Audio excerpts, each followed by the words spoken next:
Hey now, we are live with the Council of Tolkien. Hello everybody.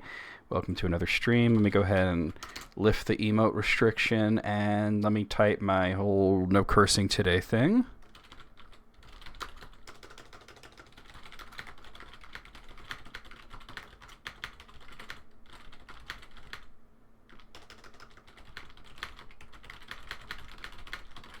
And then I'm going to just go ahead and kind of go around the horn and post that we're live, which I'm going to do on my phone for the most part so that we don't navigate away from the webcams. But yeah, just to answer before about Donna, I hadn't heard from her since early October. I did see that she was approving posts a few times in November, but I should reach out to her and find out what's going on, see if there's any news.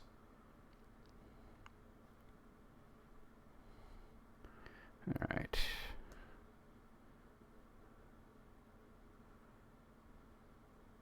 Oh. That's incorrect. All right, that should fix it.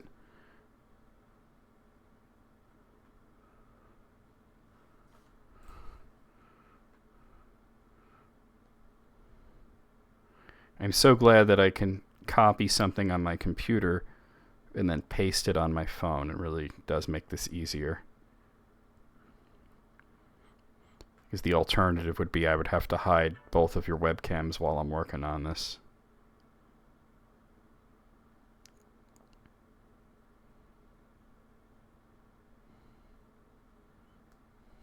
I'll also text Laurel. I got a Christmas card from her, by the way. I did too. Yeah. It came quite late because the mail around here has been, well, at least something to be desired, we'll say. But she used her seal. She didn't want to open it because it gave me such bad juju feelings. The seal wasn't on mine, but whenever I open a letter with a seal, I always preserve the seal. I always make sure that I open it in a way that I could keep the wax seal. But she didn't use the seal. I just wanted to say that the seal got a reaction from Sid about getting the juju from a seal from the good side of the Force. Oh, because her seal is Rohan. You know I'm kidding, because I know. I think it's funny that Sid won't open any of my seals. He doesn't like me to send them to him because he doesn't want to bring the bad juju into his life. Sid didn't even want the Melkor coin. Oh. If you remember. If you guys have as much bad juju as I do, that's a good point there you have. That's an excellent point. So true. You're correct. I feel like I'm turning into Ed McMahon here. You are correct, sir. Even when I first saw him, when I first pulled him out of the package, I was like, "Oh, this is just creepy. It's just a creepy looking coin." Well, especially that, like, when you make the seal with it, you're using black wax, so it really does look like it's coming from like Mordor or Angband, you know. Yeah. No, I showed the coin off to someone recently. I was telling you about that one Twitch streamer that I made friends with, and there was somebody I think that's Laurel texted me, somebody in her chat rather, that knew a lot about. No, this was somebody else. This is a friend of mine that I just met recently, and I showed the Melkor coin, and he says that's technically contraband. Oh, there he is. Hey, WT, how's it going? WT always shows up in like the first 5 minutes of stream and says, "Sorry, I'm late." But we have a dilly of a pickle of a show for you guys today. Before we get to anything, there is something that I wanted to address, and I spoke with Matt about it just a little while ago, and I spoke with Sid about it earlier today. If you have the feeling when this goes up on YouTube that you want to leave a comment, I want you to, like, before you hit submit, ask yourself, Should you really? And it's not because we want less comments. We actually want more comments. But we got a comment or two that were on the rather nasty side, and I'm going to address this right now. Any attacking of the co-hosts will not be tolerated. I am not putting up with it. I got a comment saying that Sid and Matt should invest in better microphones because it's unwatchable. And I don't know what to tell you. They're not professional broadcasters. They are Tolkien scholars who I invited onto the show, and we have made this work. And you know what? I listen to them on their microphones all the time, and it sounds good to me. And Matt, you brought up the point earlier that, you know, when you have somebody like me who does this every day and has professional equipment, and then, you know, somebody who has just like a regular microphone, yeah, you're going to notice a disparity.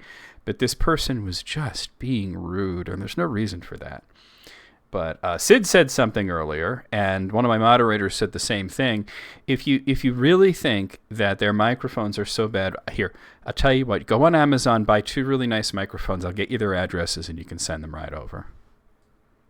We'll do it that way. Thank you. Yeah.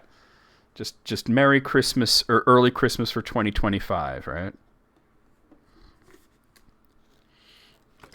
Now, wouldn't it be amazing if that actually happened? It won't, but imagine if somebody were like, yes, I will send them microphones just to spite them.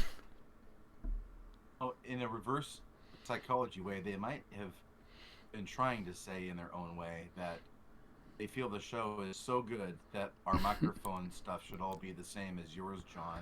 Oh. They want us to up our game. I don't know. You sound fine to me, and yeah, I know that like Sid's setup is not exactly ideal, but Sid himself is ideal. So, you know that we're just glad to have him, especially with all the health scares. You know, like flesh-eating bacteria, the haunted hemorrhoids. You know, and what else did he have going on? Oh, I think at one point his teeth were exploding. Thank you for sharing. Well, yeah. Obviously, I didn't want to say any real health issues. The doctor put a stethoscope up to his chest and started hearing the new wave bossa nova. WT in the chat says, "Ah, yes, the spite gift, classic." I actually knew somebody who got somebody else a gift out of spite. It was pretty funny, a situation. Hey, Moogle, how's it going? But yeah, like I said, we're just trying to bring you guys, between the three of us, Matt worked this out once, we have 100 years of Tolkien knowledge to give to you. More, 133. 133. That's... Yeah, wow. You know what? Let's just, because it goes up by 3 every year, right? So yeah, 136. At one point, we're going to pass the... Yeah, it would have been great if we had 144 at one point, so it could be like the one gross, Like we will get there. Bilbo and Frodo's ages together. But, yeah, that's, I just wanted to address that before we get into anything today. That's really, like I said, if you want to leave a comment, that's great, but, there's a fine line. Yeah, there's not a fine line, actually. There's a pretty bold line between, a criticism and, just being a snotty person. And we got a few comments that were a little snotty. There was one that wasn't so bad, and I replied to it.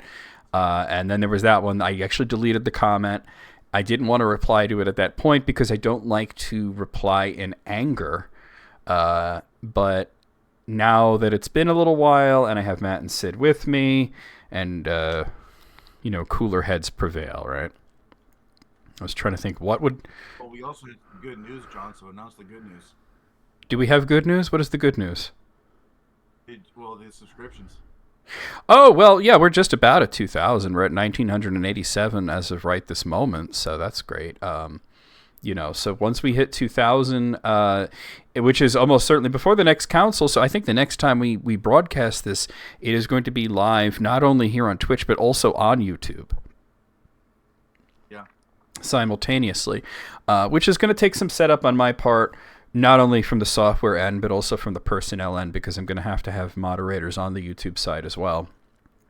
But we'll make it work. We have a whole month. A lot of people even tuning in don't realize, that we appear on Quora and have our own group called the Nine, and the total reads for all the nine of us that are part of the Nine on Quora, I think is around 160 million. Wow. And that's 25,000 followers just on Quora alone. So it's kind of some cool numbers. They're real numbers, and so here we are trying to do the best we can for the show on YouTube. And if anybody's got a question out there for us, it's good question. Let us know. We'll try to interact with that, and it'll be a lot of fun. I never thought to add up all 9 of us, because I looked at my views, and I looked at your views, Matt, and I looked at Sid's views, but there are six others out there, and I never thought to add it all together. You're saying 133 million? Is that what you said? No, 160. Okay, so more than what I said. Yeah. Is it? There's a few of us. Mark Gist is one. It can't wait. It's got to be. Actually, it's got to be more. There's no way it's 160. It's got to be more than that. No, it's about 160 million reads, and LM5 has a chunk of them too. I have a hard time believing that I would account for more than half. Well, John, you're pretty close. I'm at. Let's not wander off too far. Well, we haven't started. Yeah, yeah. Well, yeah. Get back on. Yeah, because I just looked at mine and I was at 76 million. So I was like, wait a minute, it's got to be a higher number than that. Well, at this point in the year, last time I checked, it was 160. Oh, okay. So you're going by when you did this like a year ago. Oh, okay. All right. That makes sense then. That makes sense, because I'm like, you're not exactly low either, All right. Well, anyway, I haven't been doing it that long either. Yeah, that's all good. Let's go over here, you guys. So here we sit at the climactic part of Frodo's journey. We have reached Samath Naur. If you guys notice that the background does change. Oh, Matt's webcam is way off. Let me move that down. There we go. Every episode, I changed the background. We started in Bag End. We went out to the Prancing Pony, and on to Rivendell, and the Gates of Moria at one point. Lothlorien. We did the Falls of Rauros, and the Black Gate, of course. We skipped the Dead Marshes. I didn't think that was a good enough background to have, but last time we were at the Plains of Gorgoroth, and now we're at Samath Naur. So it'll get a little more cheerful after this. The next episode will probably be at the Field of Carmalin and Ithilien. But yeah, here we are. So we are the Council of Tolkien. Let's just go around and introduce ourselves real quick, and let's go in the order that we're going to go in today. So Matt, why don't you go ahead and introduce yourself, since you're going to be the first speaker today. Well, hi, I'm Matt Richardson. I'm only really appear online at one place, and that's at Quora as Lore Master. And thanks for joining us today. And Sid, why don't you go ahead and briefly introduce yourself? I'm Sid Kemp, and that's the name I use everywhere, and I'm 95% on Quora. And I am now celebrating literally over 50 years. Yeah, 50 years of writing about Tolkien. Wow. And sharing my view and my theological inquiries, and always asking, how can I be a better Gandalf today? It's interesting. I thought you were done. I earned this white hair. It's interesting that you said that, because just earlier I was thinking that there were so many, I do try to think, like, what would Gandalf do in this situation? And I'm not being facetious. I really do think that, especially that I was writing about his relationship with Nienna But as you guys know, I'm John Sierra. I am on Quora, and of course I'm on YouTube and Twitch as well. And links to all of the things that we mentioned will be in the description of the video once it's put up on YouTube. That being said, we always have a sort of a schedule here that we stick to. And Matt, you're going to be the first person that is going to go today. So I'm going to have the Google timer here. I'm going to set it for 2 minutes while you introduce. I mean, I already know what it is. But hey, Laurel's in the chat there. Hey, Laurel. We know what it is, but introduce, for those of you who are watching the broadcast and those of you who are watching this on YouTube, what your subject is. Go ahead. Okay. Well, today my subject for my segment is going to be some readings. My focus for what I'm going to discuss is going to be Luthien, the only child and only daughter of Melian the Maya. And the readings are going to focus on 2 main sections of the Silmarillion.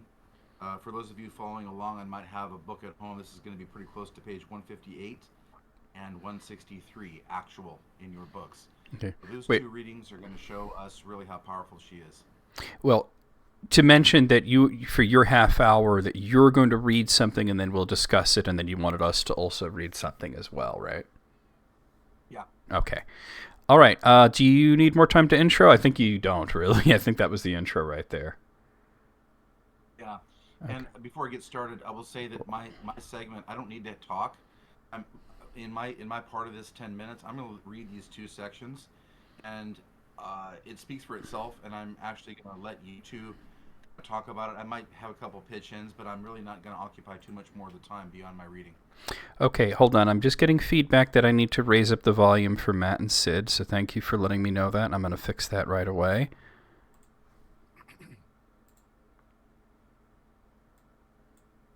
Matt, go ahead and say something. Testing. Okay. Sid, go ahead and say something. Hello. Laurel, let me know how that is, if it's good on your end. Can you hear them better now?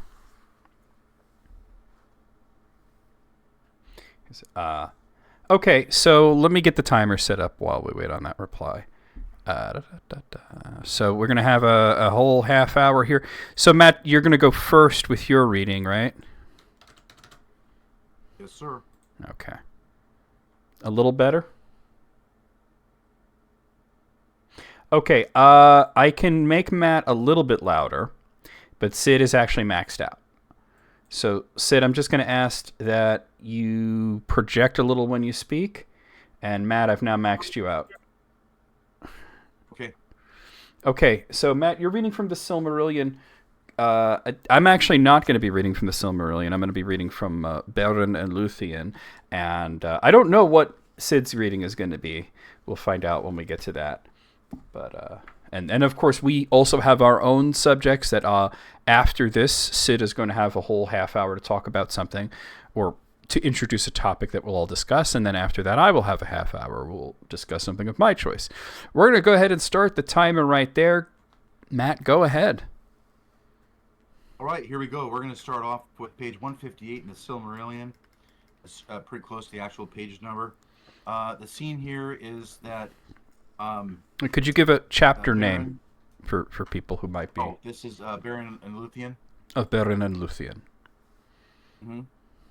And they are arriving at Tolkien, and they're facing the werewolf Draugulin, who is the sire of the werewolves that were brought into being by Morgoth. And this reading here is going to show us really how powerful the spell is that she has, the power she has. She's the daughter of Melian the Maya. And so here we go. But no wizardry or spell, neither fang nor venom, nor devil's art, nor beast's strength, could overthrow Huon of Valinor. And he took his foe by the throat and pinned him down. Then Sauron shifted shape, from wolf to serpent, and from monster to his own accustomed form. But he could not elude the grip of Huon, who, without forsaking his body utterly, ere his foul spirit left his dark house, Luthien came to him, and said that he should be stripped of his raiment of flesh, and his ghost be sent quaking back to Morgoth.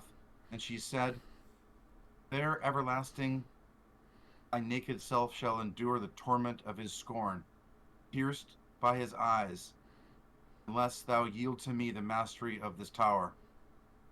Then Sauron yielded himself, and Luthien took up the mastery of the isle, and all that was there, and Huon released him. And immediately he took the form of a vampire, that's Sauron that is, great as a dark cloud across the moon, and he fled, dripping blood from his throat upon the trees, and came to Tar Nufuin, dwelt there, filling it with horror. Then Luthien stood upon the bridge and declared her power, and the spell was loosed that bound stone to stone, and the gates were thrown down, and the walls were opened, and the pits laid bare, and many thralls and captives came forth in the wonder and dismay, shielding their eyes against the pale moonlight, for they had lain long in the darkness of Sauron. That is the reading number 1, and we're going to move now to Silmarillion actual page number 163. And this is the same chapter, or are you moving to a different chapter? This is the same chapter. Okay. This is about pages later. This is with Draugulin, 5 right? pages later Okay. from Silmarillion, yep. Okay. They now, Beren and Luthien have now come before the gates of Angband. So these two are on basically a special ops mission here in Middle-earth. And they're now at the gates of Angband. One moment. Alice, thank you for the subscription. That's 40 months. Redacted as per the Motion Picture Production Code guidelines. I would ask those of you in the chat that are here to celebrate another subscription with some emotes there. Okay, sorry, Matt, go ahead. Yeah, thank you. So now we are at the gates of Angband, and they have now come to a offspring of Draugulin, whose name is Karkaroth. And so I start again. Again, page 163. Now Karkaroth espied them from afar, and he was filled with doubt, for news had long been brought to Angband that Draugulin was dead. Therefore, when they approached, he denied them entry and bade them stand. He drew near with menace, scenting something strange in the air about them, Luthien and Beren and Luthien, that is.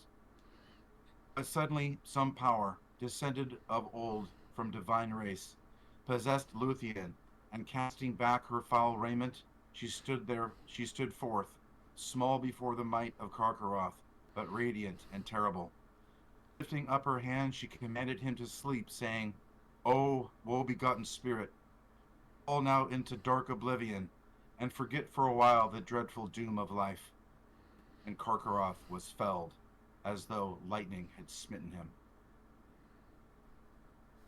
Then Beren and Luthien went through the gate, and down the labyrinthine stairs, and together wrought the greatest deed that has ever been dared by elves or men. For they came to the seat of Morgoth in his nethermost hall, that was upheld by horror, lit by fire, and filled with the weapons of death and torment. There Beren slunk into wolf's form, beneath his throne. He had been disguised by a power that she gave him. No, he's hold on. He's literally wearing a wolf's skin, is what's happening there. He is, but it's also enchanted to the point where people but believe he's a wolf. I would ask you to wrap it up because you've actually already used up 6 minutes just of reading. Okay, I'm almost ready. Okay.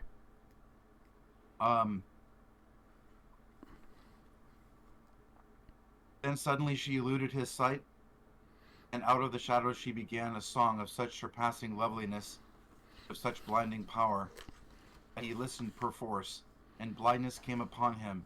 His eyes roamed to and fro, seeking her. This is Morgoth, by the way.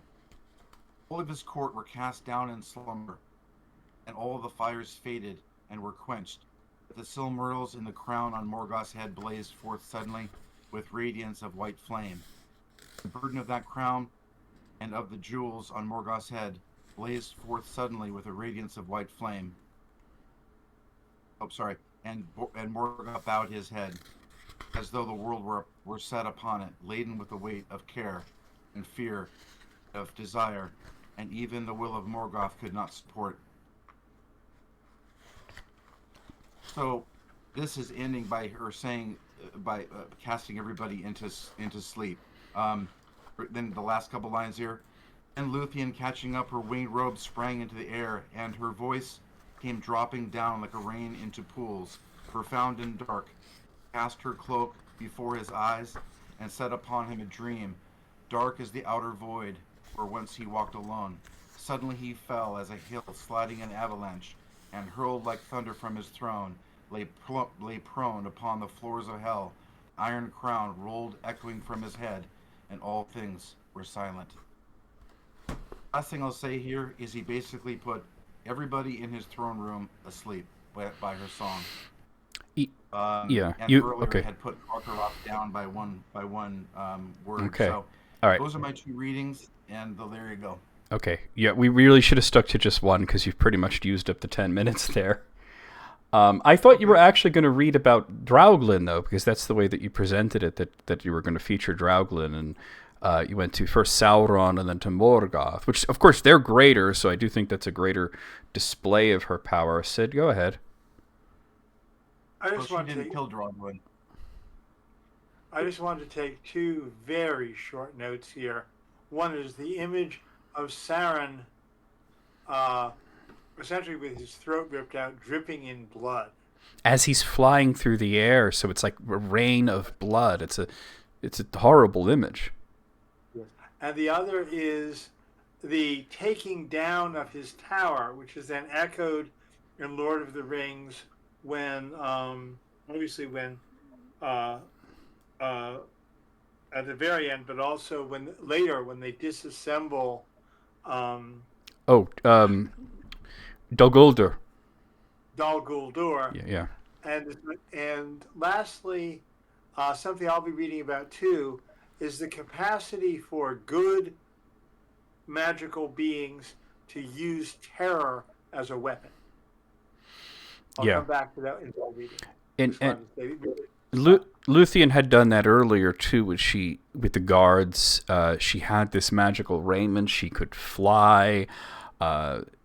She could put you to sleep in a moment. I mean, her song, and of course, like we've talked about how she's not one of the Ainur. She is an elf, but her mother is one of the Ainur, and I think she definitely inherited a bit of the Ainur Lindala. You don't see the Ainur Lindala used as a combat application all that often in the legendarium. Sauron uses it. Finrod tried to, but Luthien had the greatest of it. Obviously, she sang to the doomsman of the Valar and convinced him to return Beren to life, which isn't really in Namo's power, but it's in Iluvatar's power. So she's not only convincing Namo Mandos, but also God himself there. With song. Yeah, it's a real powerful channeling. Absolutely. It's crazy. Okay, so I'm actually going to read part of the same story, but from a much, much earlier draft. So this is not the oldest draft, because it's not the poetical Lay of Luthien, but this is one of the earliest versions of the story to be called Beren and Luthien. When therefore Beren was laid away to the halls of Tevildo, and these were not utterly distant from the place of Melko's throne, he was much afraid, for he had not looked for such a turn in things, and those halls were ill lighted, and were full of growling and of monstrous purring in the dark. All about shone cats' eyes, glowing like green lamps, or red or yellow were Tevildo's thanes, set waving and lashing their beautiful tails. But Tevildo himself sat at the head, and he was a mighty cat, and coal-black and evil to look upon. His eyes were long and very narrow and slanted, and gleamed both red and green, but his great grey whiskers were as stout and as sharp as needles. His purr was like the roll of drums, and his growl like a thunder. But when he yelled in wrath, it turned the blood cold, and indeed small beasts and birds were frozen as to stone, or dropped lifeless often at the very sound. Now Tevildo, seeing Beren, narrowed his eyes until they seemed shut, and said, "I smell dog." And he took dislike to Beren from that moment. Now Beren had been a lover of hounds in his own wild home. "Why," said Tevildo, "do ye dare to bring such a creature before me, unless perchance it is to make meat of him?" But those who led Beren say, "Nay, 'twas the word of Melko that this unhappy elf wear out his life as a catcher of beasts and birds in Tevildo's employ." Then indeed did Tevildo screech in scorn, and said, "Then in sooth was my lord asleep, or his thoughts were settled elsewhere. For what use, think ye, is a child of the Eldar to aid the Prince of Cats and his thanes in the catching of birds or of beasts, as well as ye brought some clumsy-footed man? For none there either of elves or men that can vie with us in our pursuit." None the less he set Beren to a test, and he bade, "Go catch him 3 mice, for my hall is infested with them," said he. This indeed was not true, as might be imagined, yet a certain few where there were, a very wild, evil, and magic kind that dared to dwell there in dark holes.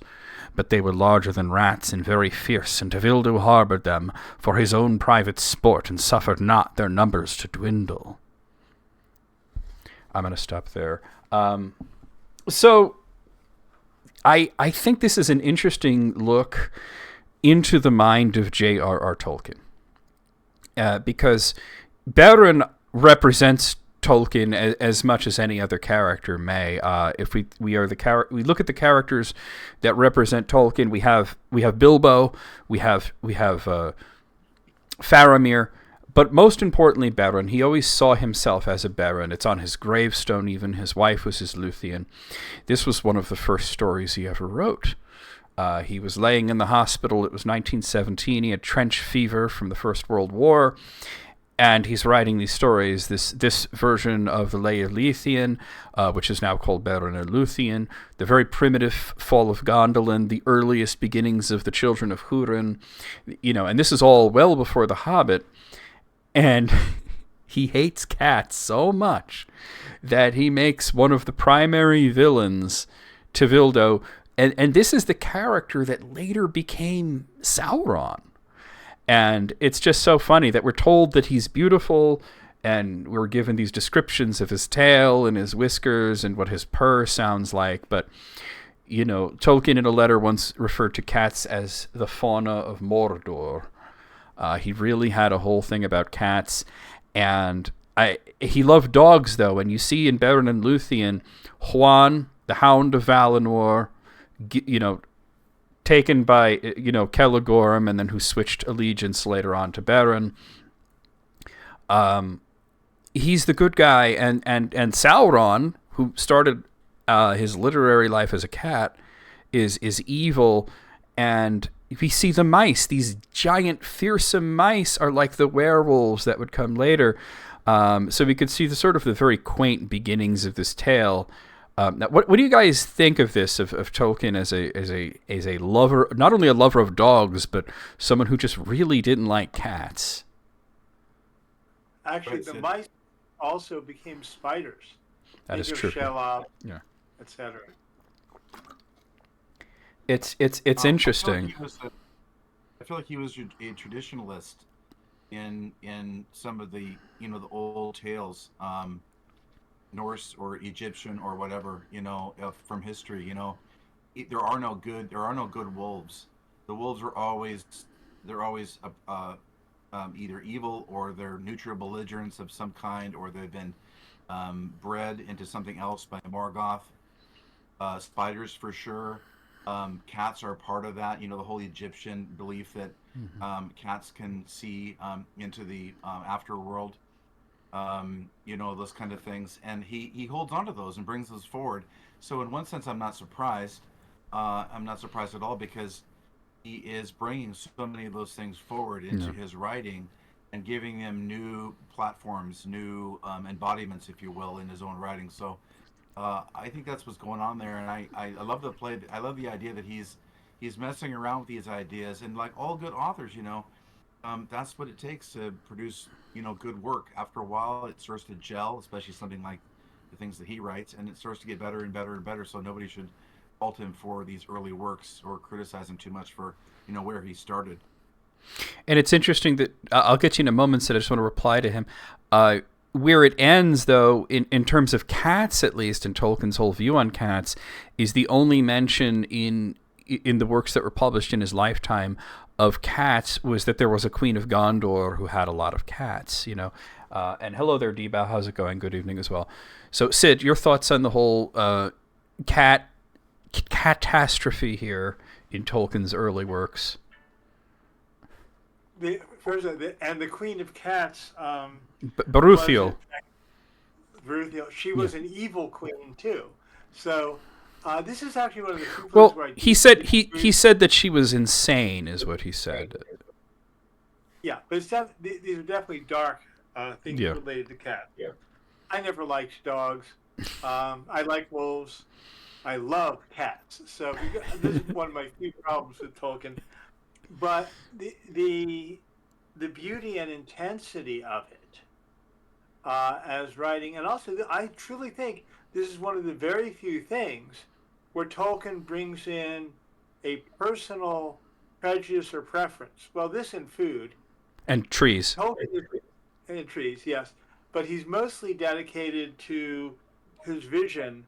And so it's so cool when his humanity cuts through, whether we agree with it or disagree with it. And we could say that he lessened up on it later, but for whatever reason. But I think he also came around to cats later, as we see in the letters. He did eventually get a cat for his family, and I think he realized, hey, they're not.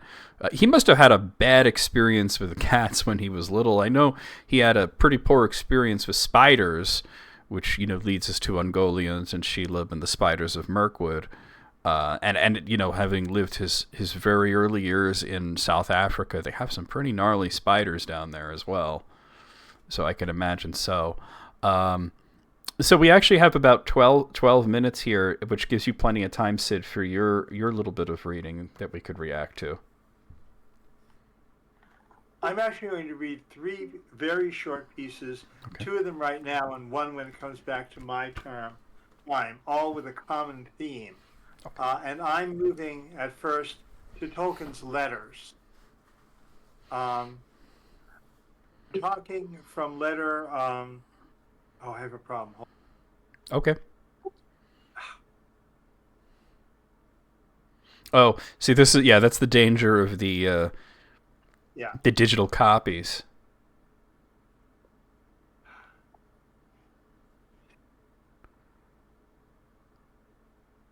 Is it the book itself that you need to find, or is it the letter? Because I could.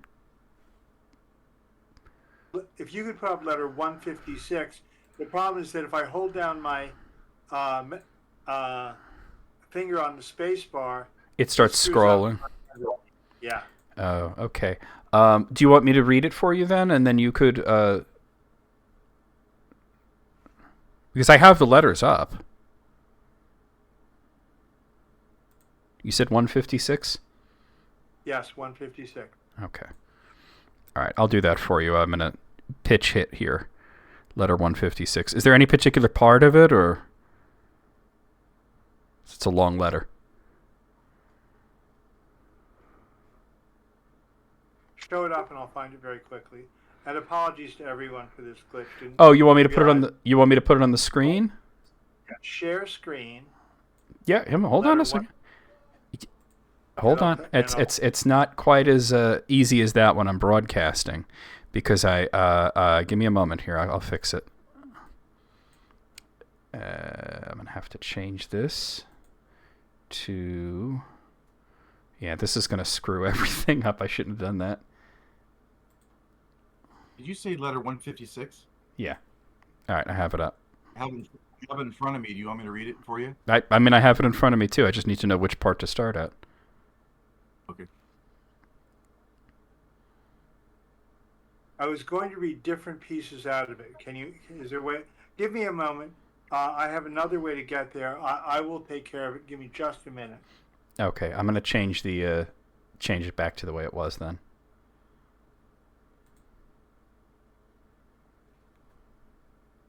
While he's getting that ready, I'll just say one thing about hold on. Let me pause the timer. Okay, go ahead. I was just going to say that Sauron, can shape change in a lot of his part of his existence in Middle Earth, and having him take the incarnation of a cat would certainly be something that he would do, especially for spying purposes, and I just often wonder, Yeah. how many times he might have done it. And it's interesting. I know we're paused here, but while we'll fill in the blank while Sid is figuring this out.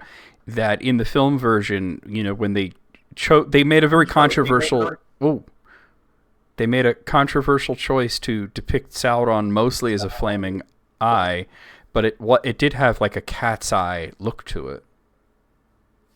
Yeah, but that's a very good point, John.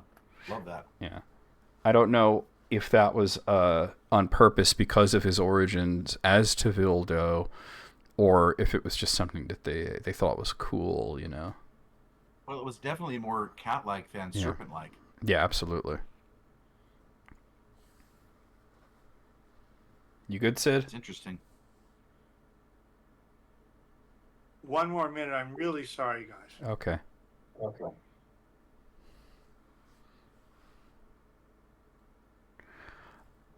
Well, actually, yeah. Like I said, Robert Murray. Yeah, I have letter 156 here. It's a long letter. I just wanted to know which part. I got it. Apologies. Okay. I'm in the right letter. I'll be speaking in under 30 seconds. Okay. So you're able to hold down the button and not have it like scroll away from you? Yeah, I got it now. Yeah, if somebody from the chat just said that they were looking at their own pet cat earlier and thought that the ears looked like the depiction of the top of Barad-dûr. And yeah, maybe the design of the tower in the film was sort of like cat-like in its own way.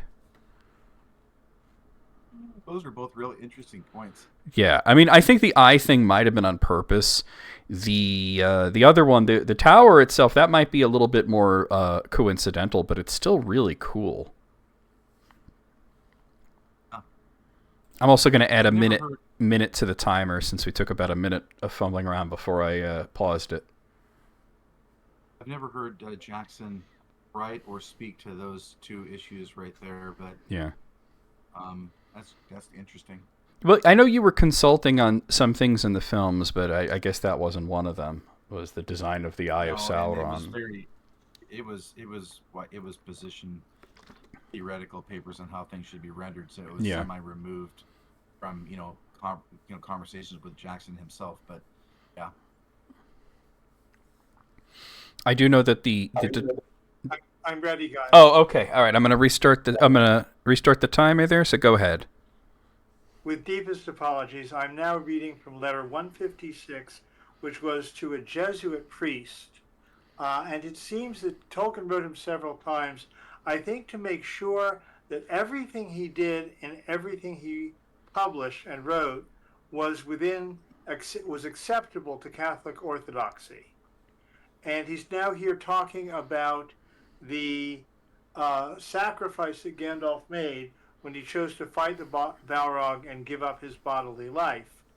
But the real sacrifice wasn't the bodily life. It was Gandalf was giving up any possibility of success of his own mission and any hope of personal success, is where I start the letter. That, I should say, is what the authority wished as a set-off to Saruman. The wizards had failed, or if you like, the crisis had become too grave and needed an enhancement of power. So Gandalf sacrificed himself, was accepted and enhanced and returned.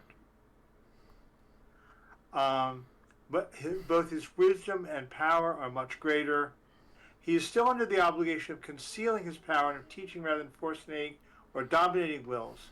But where the physical powers of the enemy are too great for the goodwill of the opposers to be effective, he can act in emergency as an angel, no more violently than the release of St.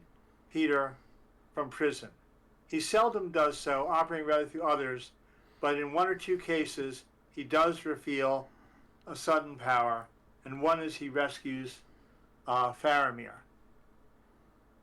The other one is I believe, at Helm's Deep. Do I have time for a very short passage, or should Go I ahead. just lay that? Go ahead. Okay. This is now the very ending of the Battle of Helm's Deep. It illustrates just how quickly things can change in a eucatastrophe, and also how good beings can use terror as a weapon. So King Theoden rode from Helm's Gate and clove his path to the great dyke. There the company halted. Light grew bright about them. Shafts of sun flared above the eastern hills and glimmered on their spears. But they sat silent on their horses as gazed down upon the deeping Coombe. The land had changed. The forest of horns had shown up. I'm going to skip through that and then read to the very end. There suddenly appeared upon a ridge appeared a rider clad in white, shining in the rising sun. Over the low hills the horns were sounding. Behind him, hastening down the slopes, were 1,000 men on foot. Their swords were in their hands. Amid them strode a man tall and strong. His shield was red. As he came to the valley's brink, he set to his lips a great black horn and blew a ringing blast. "Erkenbrand!" the riders shouted. "Erkenbrand!" "Behold the White Rider!" cried Aragorn. "Gandalf is come again." Mithrandir, said Legolas. "This is wizardry indeed. Come, I would look on this forest ere the spell changes." The hosts of Isengard roared, swaying this way and that, turning from fear to fear. Again the horn sounded from the tower. Down through the breach of the dyke charged the king's company. Down from the hills leapt Erkenbrand, lord of Westfold. Down leapt Shadowfax, like a deer that runs sure-footed in the mountains. The White Rider was upon them, and the terror of his coming filled the enemy with madness. The wild men fell on their faces before him. The orcs reeled and screamed and cast aside both sword and spear. Like a black smoke driven by a mounting wind, they fled. Wailing, they passed under the waiting shadow of the trees, and from that shadow, none ever came again. Just fantastic, Sid. I know you were looking at the book and not at the cameras here, but everybody that's watching would have seen that I'm just sort of staring forward, just listening. And when you got to that moment where you put all the passion into it and started yelling, this big smile came up on my face. I was just bravo. There's applause in the chat as well. That was fantastic, Sid. Love the passion. And I love the theme that you're talking about good beings using terror. But although I think that's not exactly the way that I would word it, I would just say exploiting the cowardice of evil.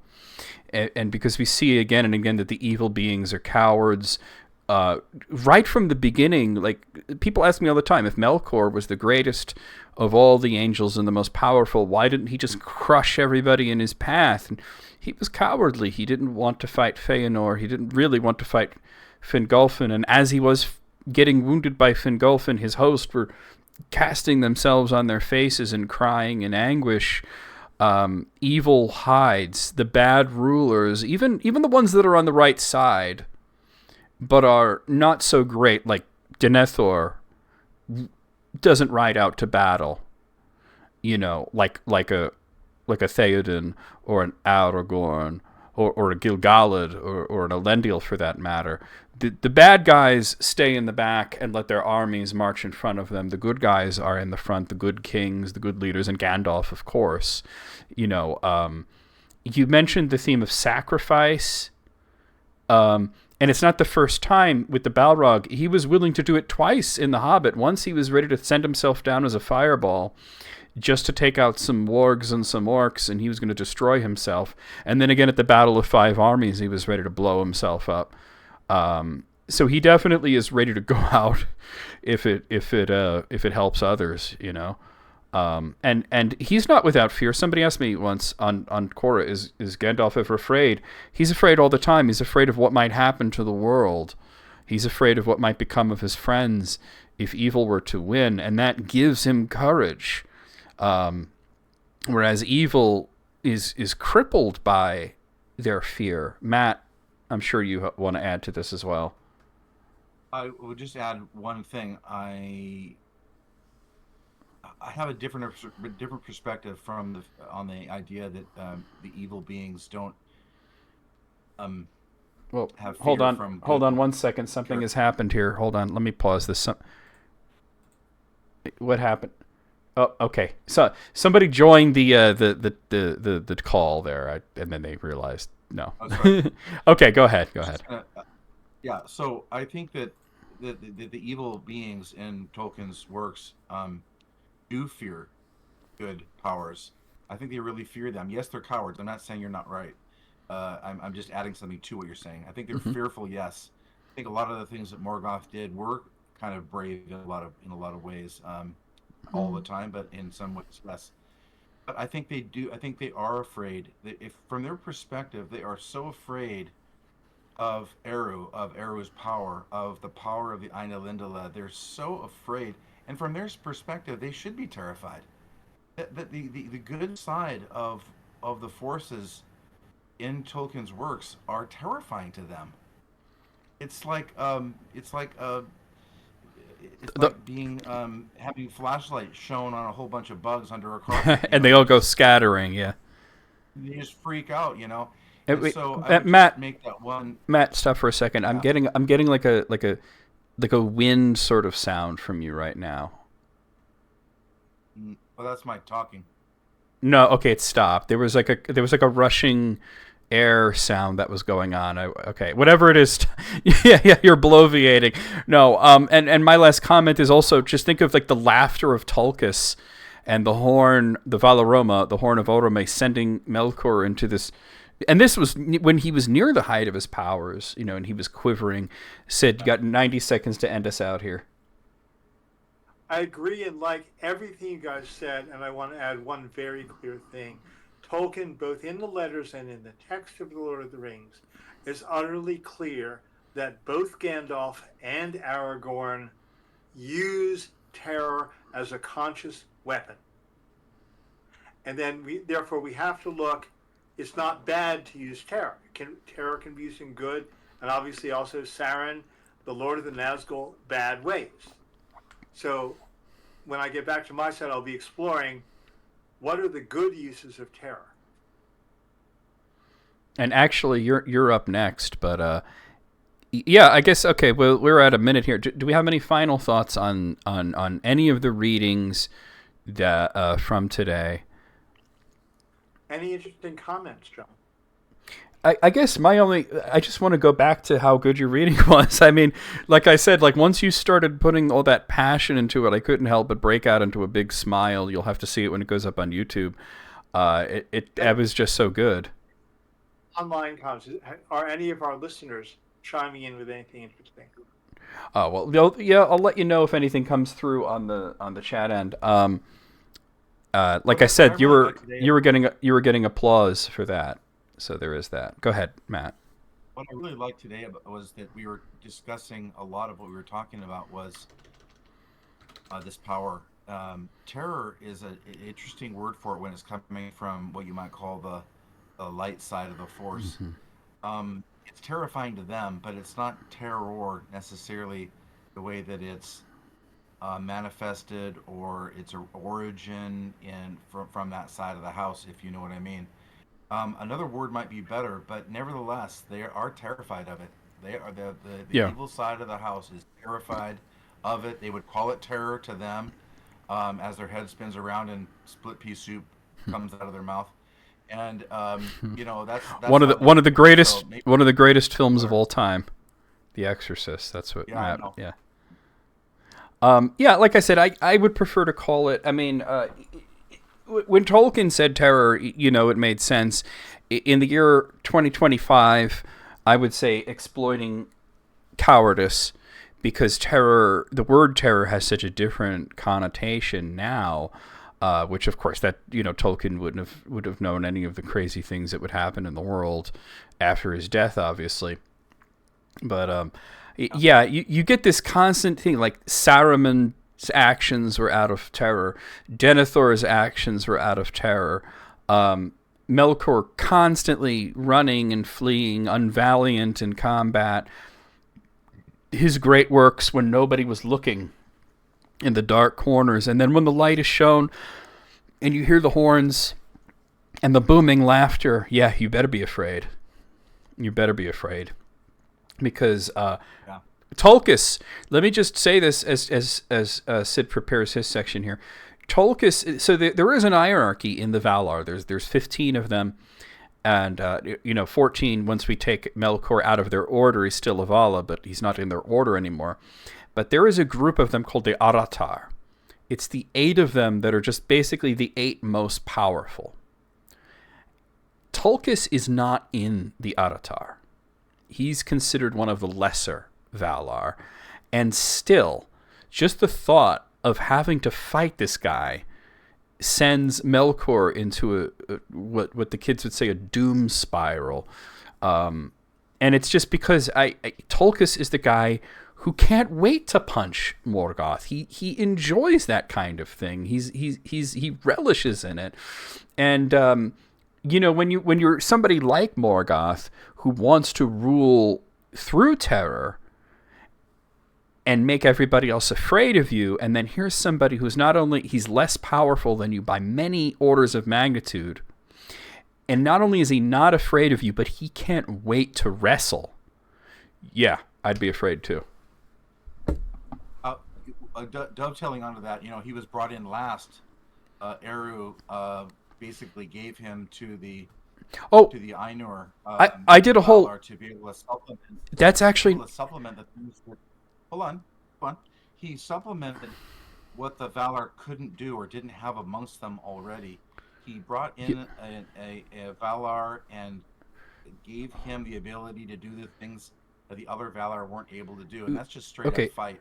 Okay, well, you're kind of right and wrong at the same time. I actually just did an analysis of this not too long ago about Tulkas and why he was introduced when he did, and I actually found from careful study that all of the Ainur came into the world at the same time. But Tulkas was out there floating around. He was in the universe, Ea, he just wasn't on Arda. And he heard the tumult from a distance and came because there was a fight and he wanted a part of that. And, I actually used to think exactly as you did that he was sent at that time, but through careful study of the different drafts and everything, Tolkien never actually said that he was sent at a later time, just that he heard that there was a fight and decided to come down to Earth. So it's interesting that they all kind of decided, let's go to the planet right away and start building things, and he's just like, call me when there's a fight. That is really cool and more reminiscent of the Greek gods, I think, than any other part of the Valar. Just their unique personalities and doing what they want and showing up and still being the gods of Mount Olympus. And I'm so glad you mentioned Mount Olympus, because a question just came in from the chat. Do you think Tolkien totally abandoned the idea that Manwe is Odin and Tulkas is Thor? And I think he absolutely didn't abandon it as much as his ideas materialized into more original ones. His Odin character actually became Gandalf more than Manwe, whereas, Manwe was obviously like the king of the world and all that. But the idea of Tulkas as Thor, yes, that was something very early on, that he was the mighty one. He was Thor. He definitely eased off of that just because he came up with more of his own original ideas rather than adapting common mythology. And of course, he gives the hammer to Aule. Yep, absolutely. And, and WT comments that there's an Ares sort of vibe there, like, what? A fight? Yes, just let me grab my gear, and absolutely, he was the warlike one. He was the one that was just, and then what did Tulkas do after he beat the snot out of Melkor? He went to sleep. He's like, oh, I'm all tuckered out. And that's when Melkor really got into trouble, when Tulkas was sleeping. Just the thought of these guys sleeping is kind of funny to me. He slept right after UFC 1. Exactly. UFC 1 million BC, right? Okay, all right. That is a completely Nordic image. Absolutely. Guys, then they eat, then they sleep. But there's one more idea that got dropped. There was a moment when Tolkien identified, in a draft, that Tolkien identified Gandalf with Christ Jesus and Yeah. called him the son of Eru, and then he dropped it. And that's the kind of thing that he dropped talking to people like the Jesuit priest who was his friend, because that was it is crucial in Christianity that Jesus' arrival as a human child on earth was not foreseen. Yeah. But the idea was there, and that's another month. I'll come back to that one. And you do see like where he doesn't completely pivot away from Norse to Christianity, but he finds this halfway point and then builds upon it. Like I said, there are still, like I said, Gandalf basically becomes Odin the Wanderer. And if you've ever looked at, there's a famous painting that I think from 1915 or so called Odin the Wanderer. And you just look at it and you said if he had two eyes instead of one, it's a picture of Gandalf the Grey. That's the visual representation of Gandalf right there. And this little representation of this picture sat on Tolkien's desk as well. So his desk at home, not his desk at Oxford. But okay, 2 minutes on the timer here, Sid, as you introduce your section. Go ahead. I continue with my reading of small eucatastrophes out of Lord of the Rings. This is in the Return of the King, early on, in the middle of the siege of Gondor. Faramir is being chased down on his way to Minas Tirith, and is certainly facing death. And well, since you're in the intro section here, could you, for those of them that are out there, give a brief overview of what a eucatastrophe is? Eu means beautiful. Catastrophe, we all know, means crisis. Tolkien's view was that each age and many other times, there was a battle of music in the Song of the Ainur, and defeat came when all of the themes from the dark were converted into themes of light. Listen to the Beethoven's Ninth Symphony for chaos of battling musicians turning into glory. It's a model for the Song of the Ainur in every age of the world. And now, this is the worst moment during the siege of Minas Tirith. Well, don't start yet. Yeah. Oh, okay. We were still in the like I said. Let me stop the timer. That was just the 2 minutes just for you to intro what you were going to talk about. I haven't. And I want to end my intro with this quote. Okay, go ahead. So they are being run down. The retreat became a rout. Already men were breaking away, wild and witless in here, fleeing down their weapons, crying out in fear, falling on the ground. And then a trumpet rang from the citadel, and Denethor at last released the sortie. Drawn up within the shadow of the gate, under the looming walls outside, mounted men left the city.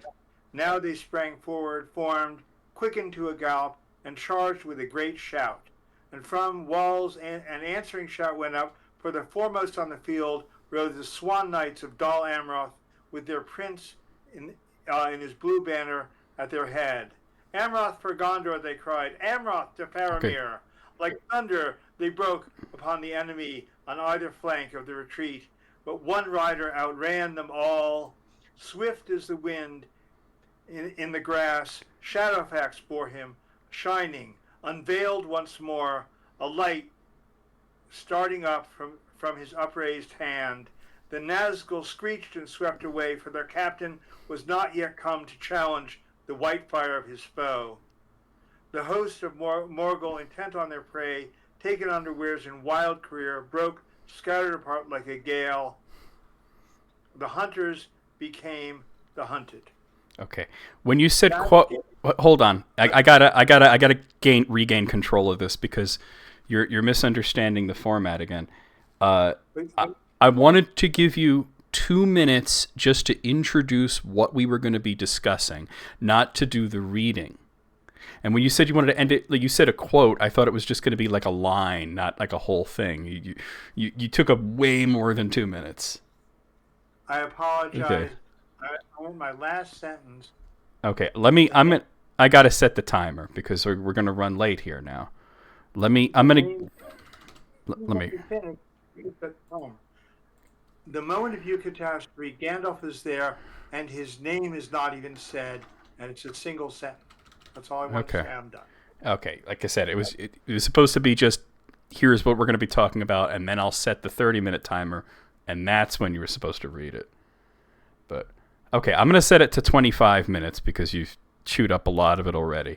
Okay, let's go ahead. Okay, so I mean, I guess my reply to that is Tolkien's definition of a eucatastrophic moment in literature was a moment that gives the reader great joy. And as you rightly pointed out, they never mention the word Gandalf. But once you hear clad in white atop Shadowfax and your little 12-year-old me reading The Return of the King, you're like, oh yeah, Gandalf's here. It's going down. I guarantee you I probably sounded exactly like that. Um, Matt, do you have any thoughts specifically on that? Hmm? No. Um, Okay, fair enough. I don't because his use of eucatastrophe is just to me so deeply spiritual and philosophic that just is one of those other great examples of how deep he is, and um, I I'm always amazed, and so I'll reserve any comments until you guys continue to speak your mind on this. Well, I guess the only thing I would say here is that speaking specifically of there are the major eucatastrophes, the ones that Tolkien pointed out, like the destruction of the ring and such. But what I know what Sid is getting at is the minor ones, the smaller eucatastrophes, those moments of joy. And it's interesting that if we look at The Hobbit and The Lord of the Rings, how many of them involve Gandalf? It's always, and then suddenly Gandalf returned. And not just obviously him returning from death, but like in The Hobbit, how he comes and goes and always seems to show up at the right moment. And here he is rescuing Faramir, rescuing Frodo and Sam atop the Eagles at Mount Doom. It's just interesting because he is an angel, because he is an agent of God himself. So obviously he is the Deus ex machina, so to speak, that could bail out the heroes who have already done great good. He's not doing the thing for them, but in the literal sense of the Deus ex machina, of the machine lifting the hero up out of harm's way, we could see Gandalf atop Gwaihir scooping up Frodo and Sam. Well, I will just say that when you have these characters and these events that are always seem to be constantly guided by and helped, shepherded, protected by overarching cloak of divine intervention and protection at the same time. It was interesting as there's so much tragedy and so many people are actually dying and being tortured, and there's all that going on, that the use of eucatastrophe just seems to be almost like a respite, like a vacation, that when you finally get to see them. And so the contrast of having them to what's normally going on in a lot of the Lord of the Rings, a lot of it's happy and funny and all that, but these times that it happens seems to be so much like a vacation in the middle of what's going on in a lot of the stories, and so just the contrast seems to be such a welcome respite for what's going on, and that's what I really really like about it, and because you really don't know when you're going to get one actually. Then you get another one, and then so it just keeps going like that. That's what I really love about the way he writes it. And Sid, I saw you had your hand up. I just wanted to comment on one thing Matt said. If you don't do that in literature, if you don't give the reader a break, well, then you have George R. R. Martin. Go ahead, Sid. Thank you for that. I like it. What's interesting is when you read the chapter on walking through Midgewater marshes, you feel like you're stuck there for 3 days. But when the great moment comes, the eucatastrophe, whether it's the global one in Destruction of the Ring, or the personal one for Faramir, or the personal one for poor Bilbo getting picked up by an eagle and thinks he's just gone from being orc lunch to eagle lunch. It's always, you call it a vacation, man. I understand the feeling as a reader, but for Tolkien, it was a permanent vacation. It was the arrival of heaven. And I want to share a very personal story. When the Lord of the Rings movie came out, I bought 2 tickets for the first and second showings in my city, and I was at a deeply low moment in my life. This is where my illness got really bad, other things were falling apart, and I went, and at the moment Arwen appears to save Frodo, and both the idea of the moment and the way it was portrayed, I literally regained my faith in that moment. So I would like to ask, and obviously you don't have to share this in public if you don't want to, and that's not only to you guys, but to every listener. Is there a moment of eucatastrophe in your own life that reading anything in Tolkien reminds you of? A moment of faith first attained, regained, or restored. So I think that's what Tolkien is writing. I don't know that you're going to get an immediate response either from the chat or from me and Matt, because that's something that I think requires a bit of reflection. Of course, if anybody can jump forward with an idea like that. I mean, that's a great story, Sid. I think for me, I think... I have one. Go ahead. Go ahead. The opening scene of The Two Towers in 2002 with Gollum, and it actually showed Gandalf and the Balrog falling into the village. That part. Okay, I was thinking Return of the King.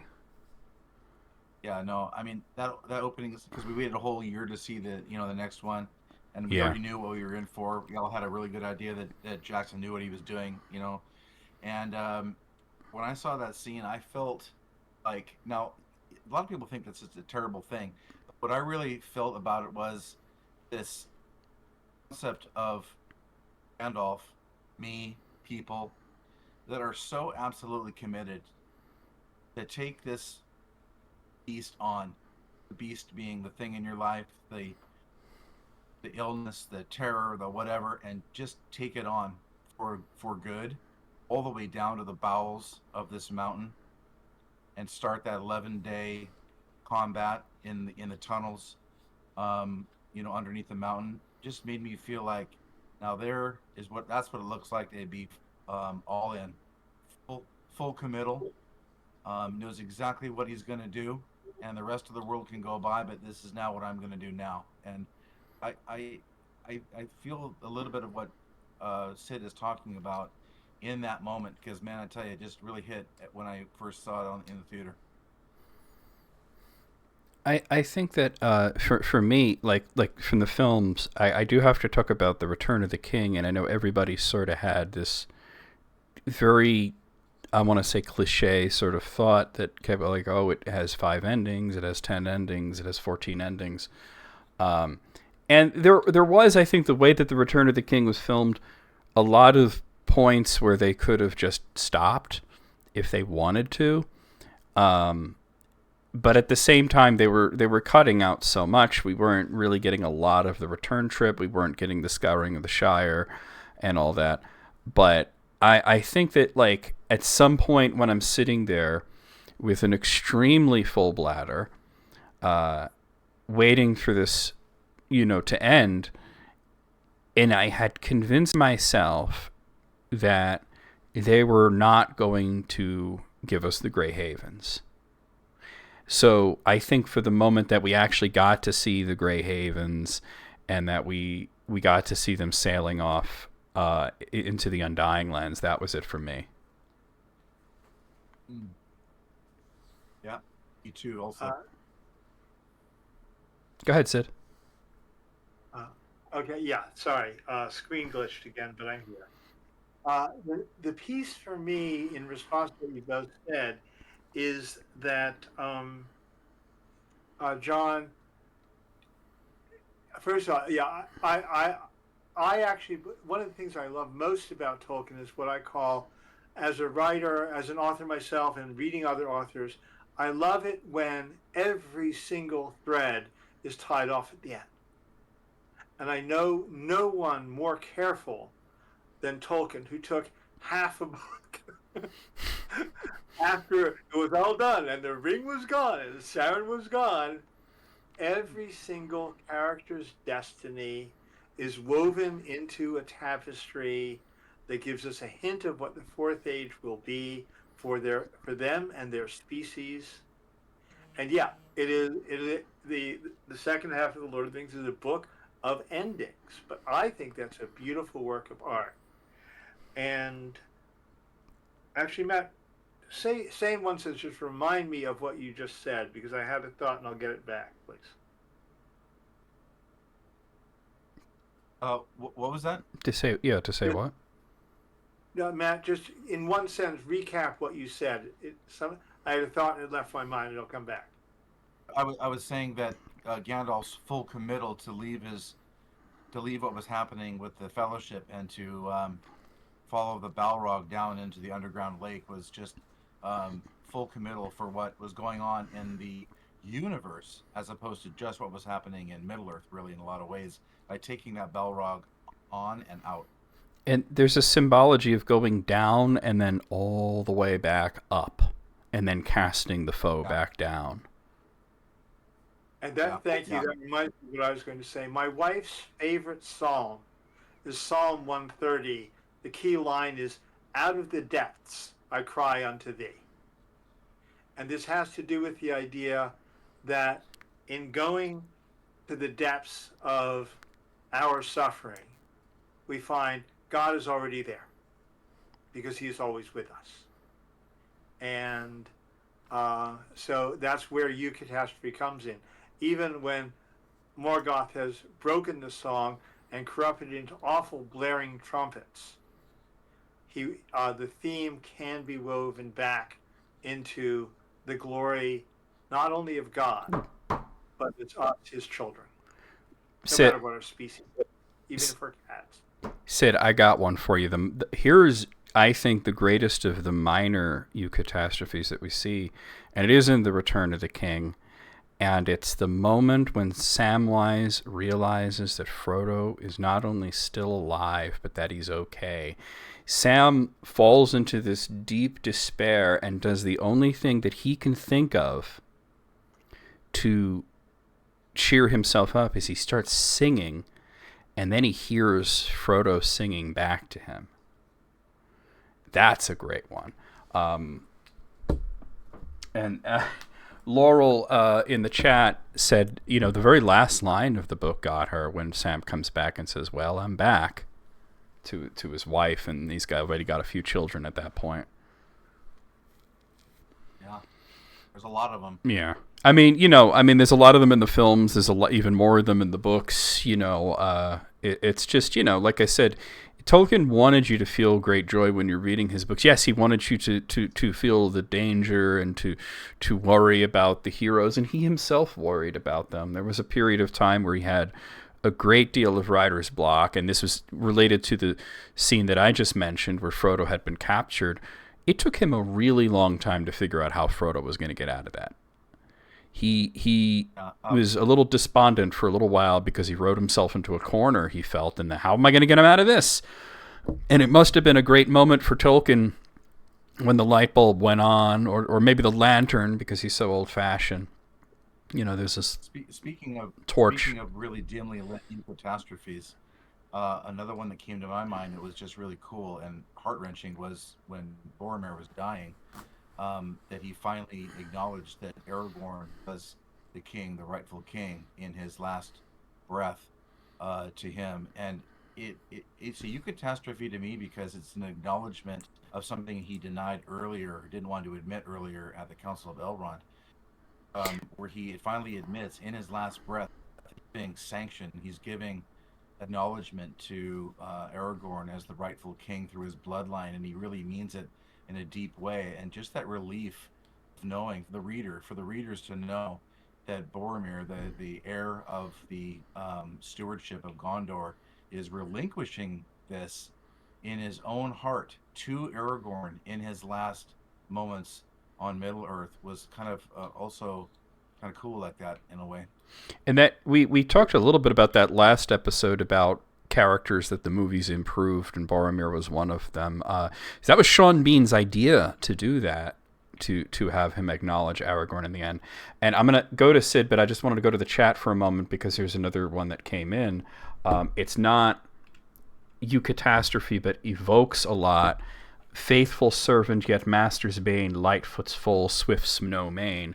That was the epitaph on Snowmane's grave, because Rohan, they buried their horses in honor right with their warriors, and Snowmane was the reason that Theoden died. He landed on him. He crushed the king under him through no fault of his own, obviously. But that was the fact that they not only buried the horse next to the king, but gave it a poetic epitaph. I understand exactly what you're saying, Diva. It isn't eucatastrophic. It's actually quite sad. It doesn't fill us with joy, but it fills us with emotion, certainly. Almost a sort of like a different type of joy, a feeling of wholesomeness of Rohan, and the way that they operate is pretty wonderful. Go ahead, Sid. It's also a foreshadowing of Frodo's own. His mind is broken. He can't destroy the ring, yet no one sees that as bad because it wasn't his fault. When one's mind is broken, that it does not mean damnation or hell. Oh. And you see this in Boromir. His last act is surrender to the truth, which is the moment of salvation. And I was just rereading the last moments of Denethor in his complete madness. And next month, if you all like, I want to present a case that Gandalf saved Denethor's soul. I'll leave that as my cliffhanger for next month. And we still have time here, but I love that you mentioned the idea of damnation and hell, because it actually is going to be a lot of what I'm going to talk about today when we get to my section. But I love that the further we go, we think we're done, and then somebody else comes up with another one. I would say that I agree also with the Boromir one, because Boromir is an interesting character. He people who saw the films, and they were saying, man, that Boromir guy, he's been a real what. And I would say, he was worse in the book. But he gets such a great ending. We don't even find out what happened to him in the books until the Two Towers. So, it's interesting that they even included all that in the Fellowship of the Ring. But yeah, that was Sean Bean sort of was like Boromir in some ways. He wouldn't get in the helicopter to go up the mountain to do these shoots. He would hike up. And then by the time he got up there, he would be in such a foul mood, and he just would put it into his acting, It kind of worked out really well. But it was his idea. Yeah. And when they did that, when he called, Aragorn his king, with your last breath, because in the book, he had so little time. He said they took the halflings, and he didn't even have enough breath to say which of the halflings were taken. He died so quickly, and and in the movie version to have that quiet moment where not only does he acknowledge Aragorn, but Aragorn acknowledges him as well. So that's also, I think, equally important, because the Aragorn in the films is so different, and he's starting to step in the role as king as we see the way that he reacts when Boromir dies. It was great. Yeah. I mean, like I said, sometimes we'll, and all three of us will do this. We'll nitpick the movies. We'll talk about things they got wrong and whatnot. And I think people misunderstand that, and they'll say, well, the movies were good. They were better than good. They were fantastic. Were they perfect? No. And people will say, well, movies are different from books. Yeah, wow, no, I didn't know that. Thank you for telling me, random commenter. Wow. Really? I thought you could read a movie. I thought you could watch a book. Of course they're different. And of course you can't do a literal one-to-one translation. But that doesn't mean that we can't sit there and say that we would have done things slightly differently. I know if the three of us were in charge, they would have been very different films. Would they have been better or worse is a matter of opinion. Much better.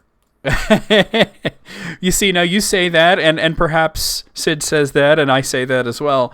But at the same time... I don't. Okay, I'm glad you dissent there, actually. I want to give a real nod. I'm not talking about adaptation, what was left in, what was left out. Yeah. Peter Jackson's leadership as a producer-director and the way he led Weta Workshop, so every single person in the movie, not only the actors, the guy sitting there wearing off his fingertips to make rubber chainmail. Mm-hmm. Everyone was given incredible creative freedom.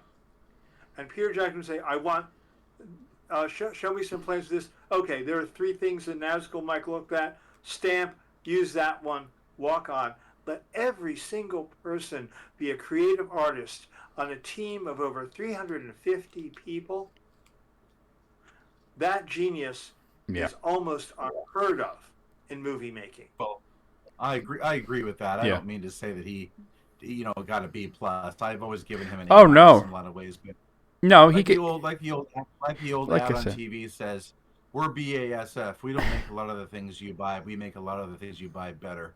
It's kind of how I approach what could have been done better. But you see, I agree. I agree with Sid totally. Actually, I think, and Laurel says that Weta deserves every accolade. I think like if it was us three in charge, maybe not in charge, but if he had us there, we would have made a movie that the hardcore fans may have liked more, but maybe it wouldn't have made so many billions of dollars. You know what I mean? Maybe it wouldn't have. I do. I think because I think that you have to appeal to general audiences as well. You have to appeal to people that have never even heard of the Lord of the Rings, and then all those people go out and they read the book. There's no denying that there was a gigantic spike in book sales after these movies came out. Although I think we can all agree that we would have done The Hobbit better. And John, I would have cast you as Bombadil. Really? I don't think I have as good of a singing voice as might be necessary for a Bombadil, We trained you. That's the nicest compliment I've ever heard in my life. I life. know. I didn't expect to hear that. That's crazy. I mean, I would love to play Bombadil, but the singing might be proof difficult. I can sing. It's just nobody wants to hear it. It's at the walls of your shower. With 2 minutes left, do we have any final thoughts on eucatastrophes? No, I mean other than just a crazy thing for people who are listening now and haven't read the books or read the Silmarillion. Yeah. Check a chapter out and you'll find out what we're talking about. Yeah. Laurel says you just lip sync. Well, I gotta say, I know that Sid hasn't watched the Rings of Power, but the version of Bombadil they did was very, very good. What was that actor's name? Rory Kinnear, and he didn't do a lot of singing, but the final scene of season 2 was him singing to Gandalf, which I thought was a very well done scene. I agree. Rory Kinnear, as soon as I looked at this guy's face, I thought, I see Bombadil in him because he's got those sort of sparkly eyes, Yeah, he's a good pick. Okay. I have Sid? to duck out for 1 minute to be back in time for you, John. Okay. Biology calls. Okay, well, I'm going to go over to, if I could find it, right over here. Little brief respite as Sid takes a bio break. I mean, nature finds a way, right? Life finds a way. But I think the fact that the films got made at all was a eucatastrophic moment because let's be real. I mean, when I was young, I always imagined what it would be like to see the Lord of the Rings as a film, but I didn't imagine that I would get to see it like that. Yeah, I felt the same way. You know, I mean, because they made the Ralph Bakshi version, which had its issues, but still was pretty good, and I had seen the Rankin Bass version of The Hobbit on television when I was really young. And I remember, At the time. You were 36 at the time, and I heard that it was being released, and I called my brother, and he didn't believe me. He was like, he's 2 years younger than me. He was like, "There's no way you're being tricked again." And I'm like, it's actually happening. And I just remember those last few months waiting to watch the movie was just like, I can't even believe this is actually happening. It was so cool. Yeah, it's like, you wait. What you got to do is you got to wait for the trailer. That's when you know it's real, right? When you see the trailer. Yeah, well, I knew what was happening early on, but I just couldn't believe that any of the, in some of my work with the group that I was with, that they were even entertaining any of these ideas. Yeah. But I didn't know they were actually going to go through or actually get it funded towards the very end. But when they announced that it was going to happen, I was just like, oh God, it's gonna happen, man. This is crazy. I was going to say something and I don't remember what it was now. Oh yes, Laurel brings up a good. Okay, so I mean, we could make fun of the Hobbit films all we want, but there is a eucatastrophic moment in watching the first Hobbit film. We're going to go back over here since Sid's back. When the dwarves sing in Bilbo's house is what Laurel brought up, and I have to agree fully. That was just beautiful. That could have been the end of the movie right there. I could have went home happy right there. Like, all right, yeah, you got it. All right. Who put the music to the words? Yeah. Tolkien never did the actual music behind the words, and whoever can't remember who did it, but whoever did that dirge sound really did a perfect job. Yeah, they didn't play instruments like they did in the book, but having them do it as an a cappella and doing all the different harmonies and everything was a really good choice, I thought. Okay. And if you like these covers, there are 2 artists on YouTube who've done amazing covers. One is named Melinda, and the other, Jeff Castellucci, does it in. He's a bass singer he just translates songs into bass and does them. Both of them have amazing Dwarf Mountain versions. There is a fellow on YouTube that I see. He comes up in the shorts every once in a while. I don't know who he is, but he sings like karaoke. But it's funny because he'll sing like a song, and you look at him and you don't expect this voice to come out of him. And the first time I saw him, one of my favorite rock groups is this group called the Flaming Lips, and the singer has this very falsetto sort of voice. And when you hear him sing, like the very famous song is called Yoshimi Battles the Pink Robots, and he's like, her name is Yoshimi. It sounds like that. So I see this guy, it's like his cover of it, and he looks like, I don't know, like a redheaded version of me, And then he comes in and he's like, her name is Yoshimi. And I was like, whoa, I did not expect that. That is crazy. But I was wondering that, because he's got that bass. I wonder if it's the same guy. Because I could see that dude doing a Durin's song, All right, so I'm going to set myself 2 minutes here. So to intro my section, and it's really cool how Matt's section, the end of it bled into the beginning of Sid's. And then the end of Sid, near the end of Sid's section is bleeding into mine because he talked about the concept of hell and damnation. And what I'm going to do when we start the section is I'm going to read you not one, but 2 comments I got on YouTube. And then I'm going to read you the answer that I wrote, and then I'm going to ask for you guys' thoughts on this, because it does have to do with the concept of, is there a hell in Tolkien's world? What conclusion can we come to that, and how do we back that up? And I'm going to give you my answer right away, and then we'll see what you think. All right, so I'm going to, I only used up a minute here, so I'm going to stop it right there. And I'm going to set us up for a half hour here. Not 3 hours, that would be crazy. I mean, I've done broadcasts that long, but we don't need, not today. Let's see, where am I? I got to find it, though. I had it up. Oh, it's the other browser, that's why. Okay, I'm starting the timer now. So I got these sort of 2 comments sort of back to back, just like a day apart.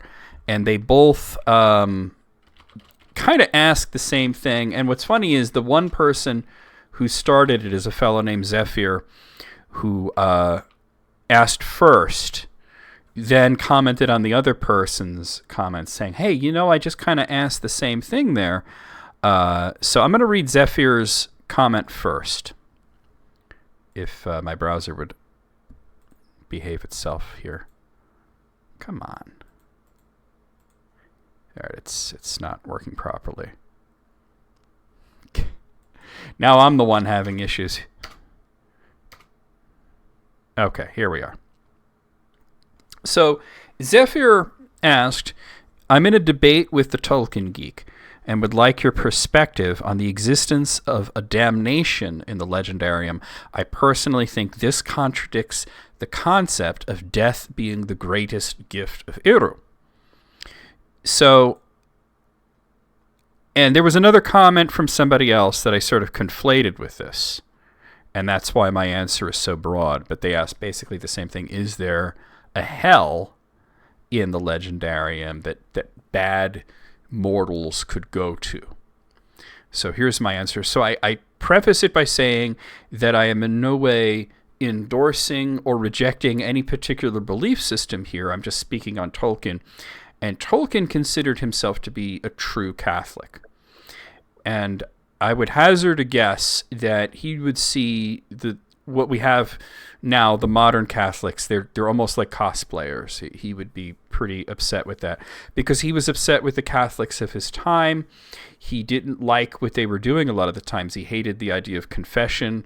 He didn't like most priests. He didn't relish in the rituals. He was a man of faith, though.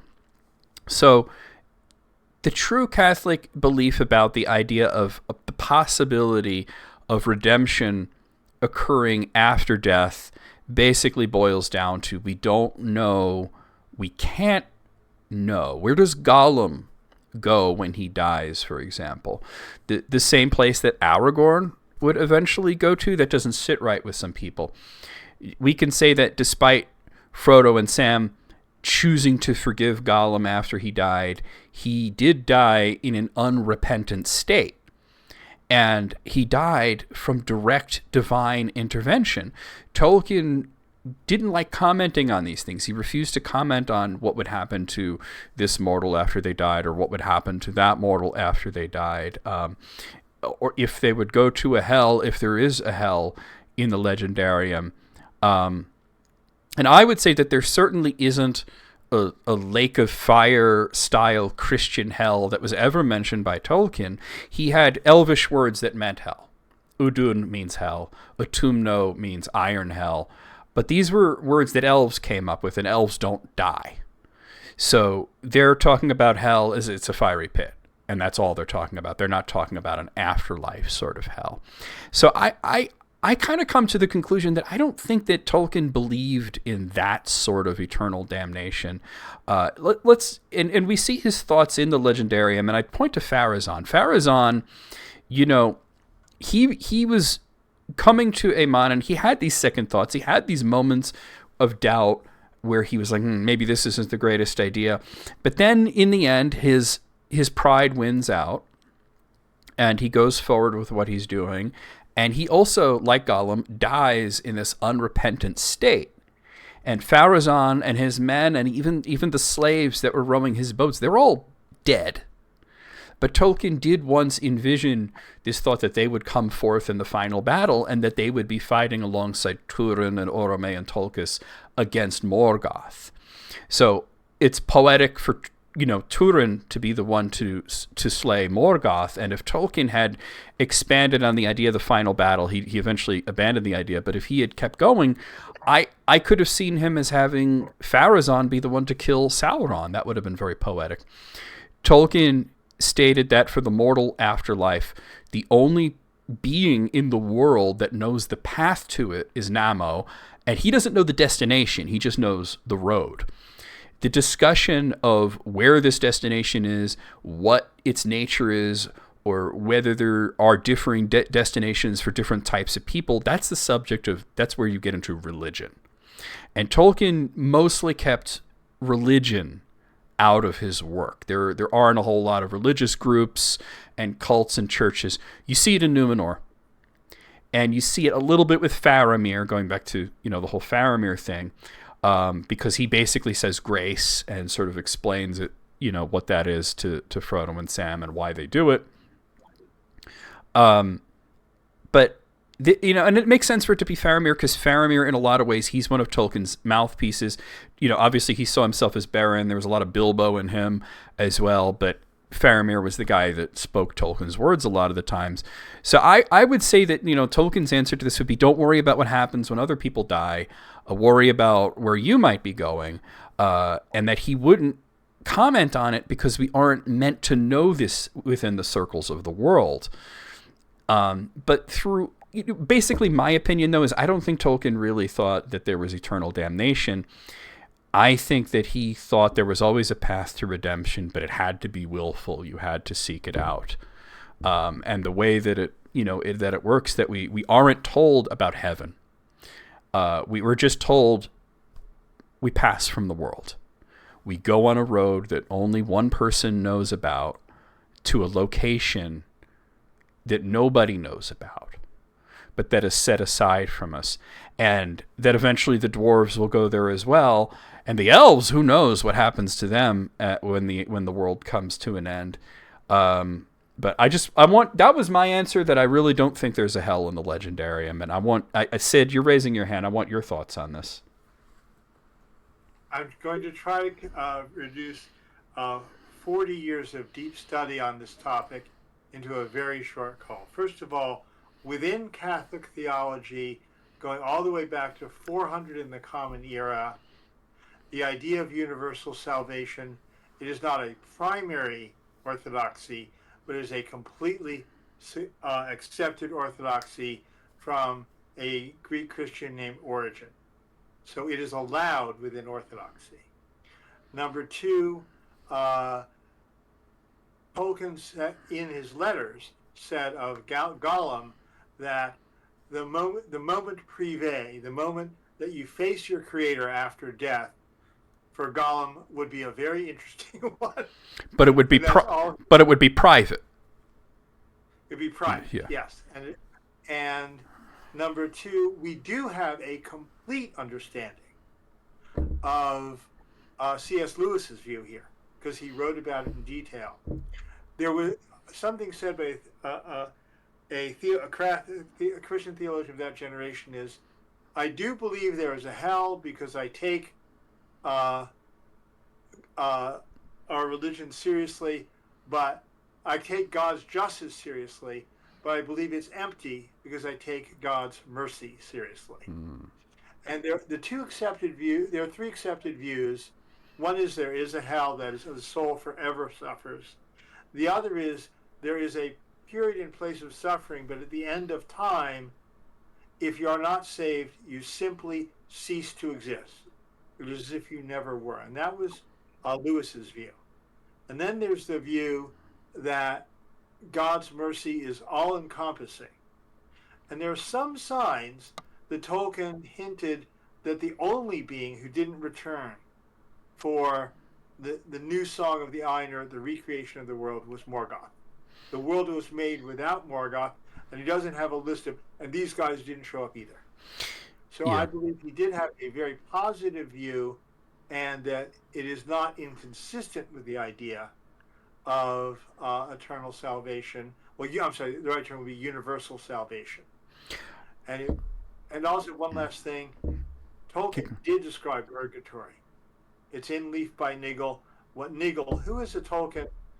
What Tolkien thought himself to be. That's his only allegory right there. I didn't mention Leaf by Nigel because it's not in the legendarium, but you're right about that. Yeah, but just to say clearly, in Leaf by Nigel there is a purgatory, and you could say it's a hellish place. It's certainly a heckish place. Heckish place, I like that. I want to pass it over to Matt, obviously, because I'm sure you. I'm sorry. Go ahead. It ends with him climbing an endless mountain toward heaven, which is an image that Lewis also used. Yeah. I do want to pass over to Matt because I'm interested in your thoughts as well, especially that you are Catholic. But I did want to mention in the chat here, D-Bow here, I get what you're saying about Turin specifically, that he, because of the way that he died, the method by which he died, that he would have been held in Mandos. Here's the thing about Mandos. Men absolutely go there when they are killed before their time. But when their time is up, they pass from the world. Mandos is the waypoint because that's where Namo's realm is. That's where you leave the world. And only the mortals, only the men and the hobbits leave the world, whereas the dwarves wait for their afterlife to be constructed, and the elves, of course, persist because they can't die. But Mandos wasn't designed specifically to punish people. It became that by necessity. The other thing that I want to mention about Melkor being the only one who doesn't get redemption, I think that, and I think that Tolkien might agree with this. I'm unsure. But I think the only reason that he doesn't get redemption is because he never seeks it out. It's not within him to do that. Sauron, Feanor, Saruman, Pharazôn, all these guys are going to have millennia to figure it out. And I just wrote a whole thing about the Undying Lands recently, and about the idea of Gimli and Feanor meeting each other. And people were kind of like, would Feanor really speak to a lowly dwarf? And I'm like, at this point, yeah, he would, I think. Because he's had a lot of time to cool off, and he's going to have till the end of the world to cool off even further. Matt, I want your thoughts on the idea, is there eternal damnation or is there universal salvation in Tolkien's world?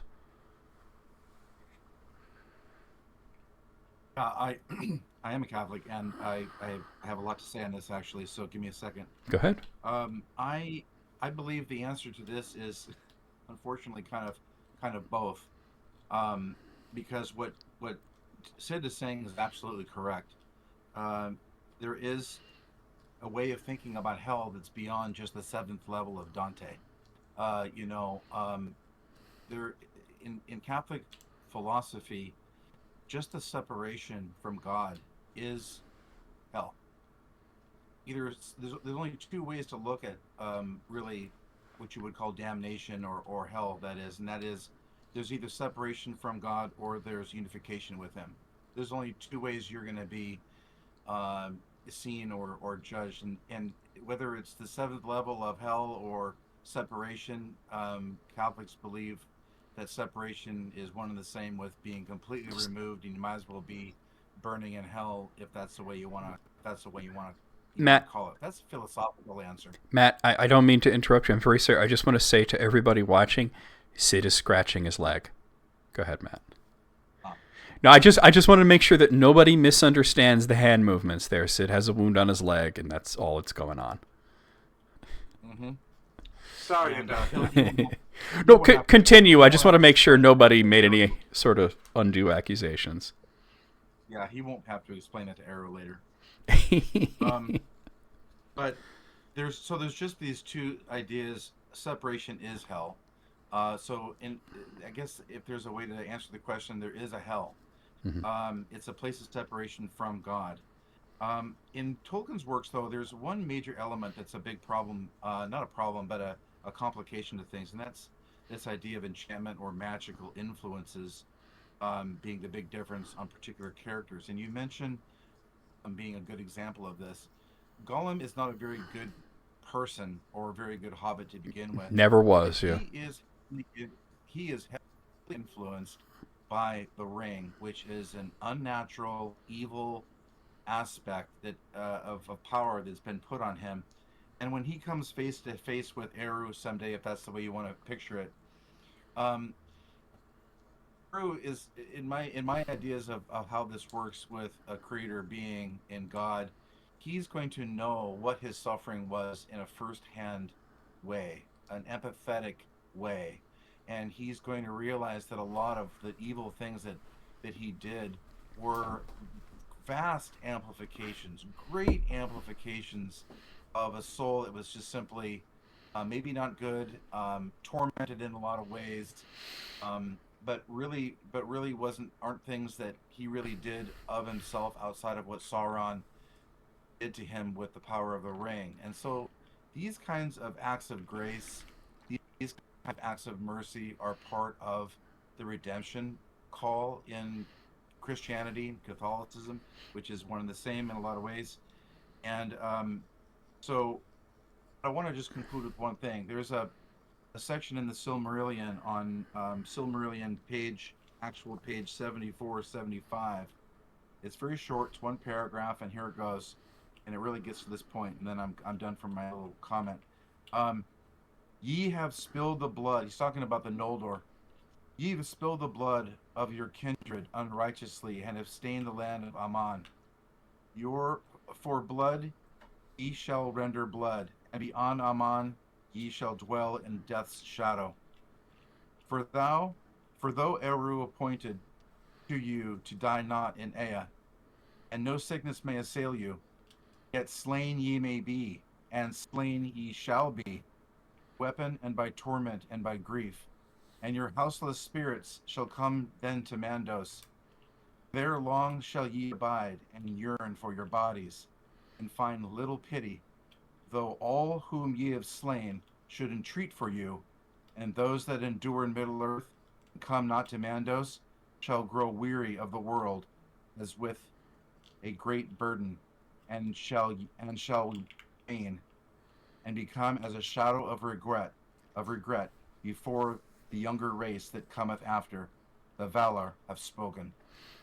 Yeah, so that was Just the the fact that the you're doom of the doom of Mandos.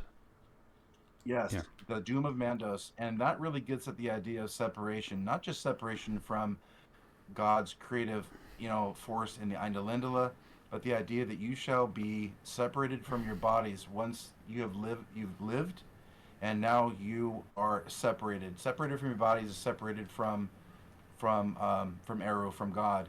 And if that's hell, then that's hell. So the answer is yes, there's hell. Well, okay, two notes on that, and I will pass it over to you, Sid. We have plenty of time. Two notes on that. One is I think that's different because it's elves and because they don't die, they don't pass from the world, and we're talking about mortals here. But what's interesting, and what I love that you brought this up, is that what this being says, whether it was Namo himself or one of his messengers, I choose to think that it was Namo, that you will find little pity even as though those you have slain will ask for it. Basically, they're saying that the people that Feanor and his ilk murdered are going to forgive them long before Namo forgives them. Namo comes off as pitiless because that's sort of his thing. He's the judge. He's the doomsman. He's meant to be without pity. But he's not the one that chooses who goes where after they die. He just ushers them through the portal.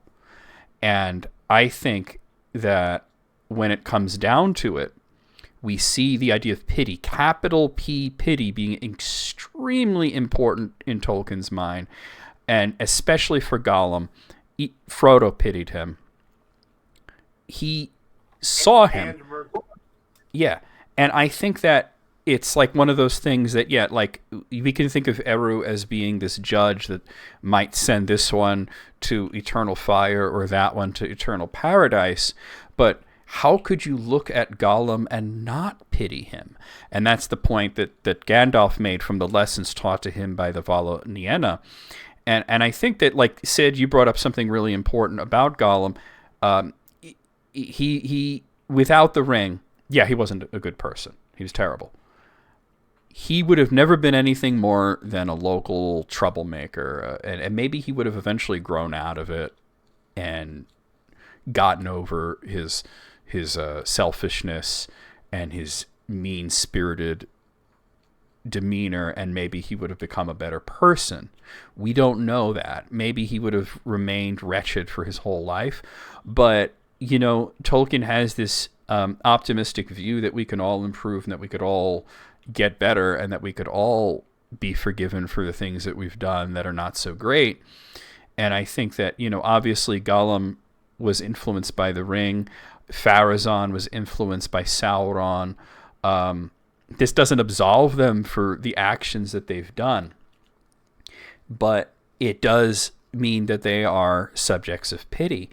And, and the idea of separation, going to what you said, Matt, this was an abandoned thread, but there was the idea that Pharazôn, at one point, the elves thought that he didn't even die, that he's just stuck somewhere down under the earth waiting for the final battle, that he somehow denied the gift of man, which doesn't make much sense to me, and I think that's why Tolkien abandoned that thought, but I think he had that thought at some point, that yes, not being able to die is the true hell, and that's why the elves and even the Valar are going to eventually be quite envious of the gift of man. Let me interject one thing there. Go ahead. I believe the reading is that he did die, and so did his army. And the place that he is with his army is a similar state to the undead army in Lord of the Rings. It's not related to an oath, but it's related to a failure of an oath to obey the ban. So because they failed to obey the ban of the Valar and went to Aman and put their feet on the holy soil of Aman, that they are held in suspension. They are dead, but they're held in suspension and probably have the opportunity to serve Eru and the Valar in the final battle. And boy, that's going to be a pretty big army when they come back to life. Yeah, I think it's a cool idea, but I don't think it fits because they didn't make an oath. The Valar made a proclamation, but there wasn't an agreement on the other side. Yes, we vow before the one to uphold this. I know. I'm just saying. Yeah. I just think they are dead. Yeah. And they're held in suspension. They're not. They haven't. Nothing's happened to them yet. They're just in a purgatory situation. Sid, you had something to say. 4 closing points. I love everything you guys are saying, and everything you guys have referred to is all about what will happen until the end of time, until the end of Arda. And eternal damnation is not that. That would be long purgatory. Eternal damnation would be when heaven and earth have passed away, as Jesus put it. Yeah. That you would still exist and you'd still be in torture. Lewis's version was, at that point, if you're not in heaven, if you refuse heaven, you simply cease to exist as if you never were. That's number 1. 2, the notion, why don't we know what will happen when our bodies die, we mortals, we humans and hobbits? Specifically in Tolkien, it is because before we awoken in the world, Morgoth, Melkor found us lying in sleep, not yet awake, and poisoned our mind with lies, making us afraid of death. I believe that had that not happened, we would have awakened into, biblically, the Garden of Eden and talked to God all the time and known, when this body dies, we go back to be with God. But that knowledge was blocked, not by Eru, but by Morgoth. Number 3, if you want my personal version of all of this... We do. Actually, first of all, number 3, I believe that when Eru sits down with Gollum. He's going to say this: "Hey, buddy, I'm really sorry. I Yes. gave you a job that was too tough for you. My apologies. Welcome home." Next, if you want to know my view of what happens to everyone who ever bore the ring, go to AO3.com, Archive of Our Own. Link in the description. Link in the description. Also get you links to that music I mentioned, but link in the description to a story called Remembrances at the End of All Things. And everyone who ever carried the ring, even for a day, is there. And it is the end of time. I enjoy it. And one last thought. Oh, no, that was it. That was number 4. I want to comment on 2 of your thoughts. First of all, number 3. I love that. I love number 3. And I even imagine at one point the reformed Myron being made to apologize to the likes of Gollum and Bilbo and Sam and Frodo. You'll like my story. Yeah. Could you very quickly reiterate your first point? Because I had a thought on that, but it's sort of flown out of my head. 1 second. Yeah, the first point that you made, I had something on that. Everything you spoke about the souls of elves, the trapped souls. I just remembered. Just to read this so everyone else understands. Everything you guys talked about was a terrible place to be, a hell, as long as the earth still is. But there's a phenomenon in Christian theology called the end of time, and eternal damnation would be hell persisting beyond, as a place of suffering, not as non-existence, beyond the end of time. Yeah. I remembered what it was, and here is what I think disproves the thought of Tolkien having eternal damnation in his work, in the theological aspect of his work, because there's going to be a second music, and all of the men, the mortals, are going to be part of it. So that means that the second time when the universe, the created world, is recreated without evil, without Melkor, not only are all the angels going to be there singing, but so too are all the elves and all the men. Gollum is going to be there. Aragorn is going to be there. Farazarn is going to be there. Bill Ferny is going to be there singing the universe into existence. So I think the fact that he had the idea of the second music to redo the world from scratch, without evil, without the taint of Melkor, and with all of the voices of the men and the hobbits and the dwarves added into it, yeah, there's no eternal damnation in his world, I would say, except maybe for Morgoth. God wants reconciliation always and forever. Yeah, and I think even with Morgoth, I think his comeuppance is going to have to be in the end having to turn to Eru and say you were right, and that's going to be the most painful thing that could possibly happen to him. That's all clear in everything I read, and matches Lewis as well. The one question that is left unsettled, and it's a very subtle theological point. If literally face to face with God, understanding oneself and God, one still has free will, and if one says to God no at that moment, some say at the end of time, beyond time, no one will say no. That's the model called eternal salvation. The other model that C.S. Lewis adopted was, if in the last you say no, you simply cease to ever have been.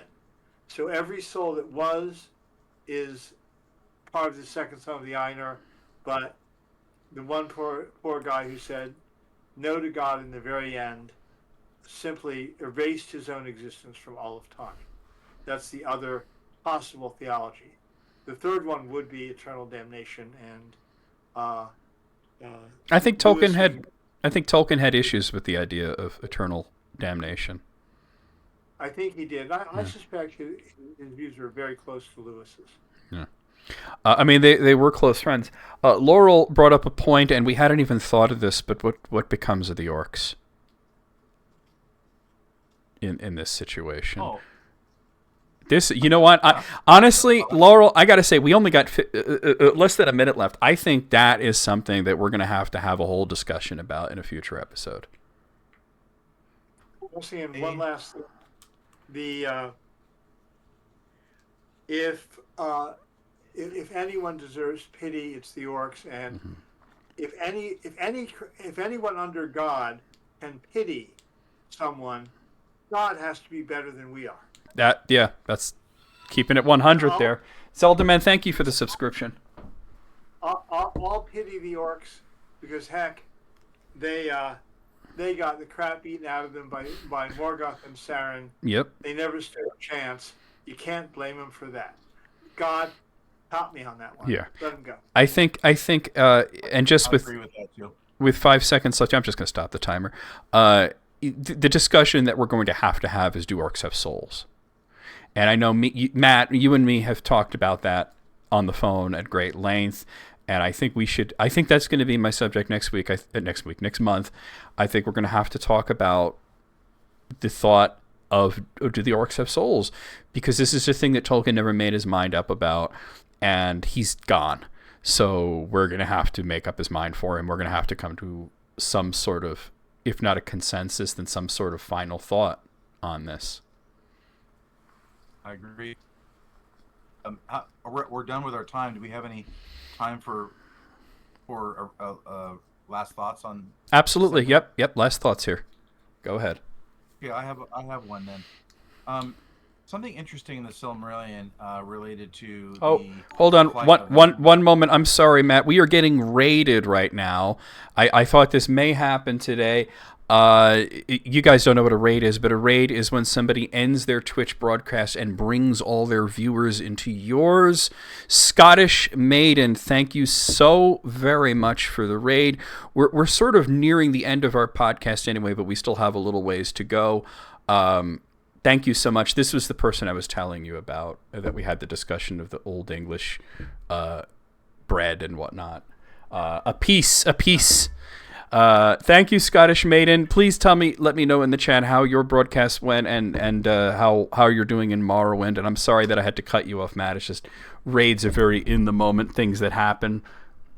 And I wish every raider who arrived, welcome to salvation at the end of the world.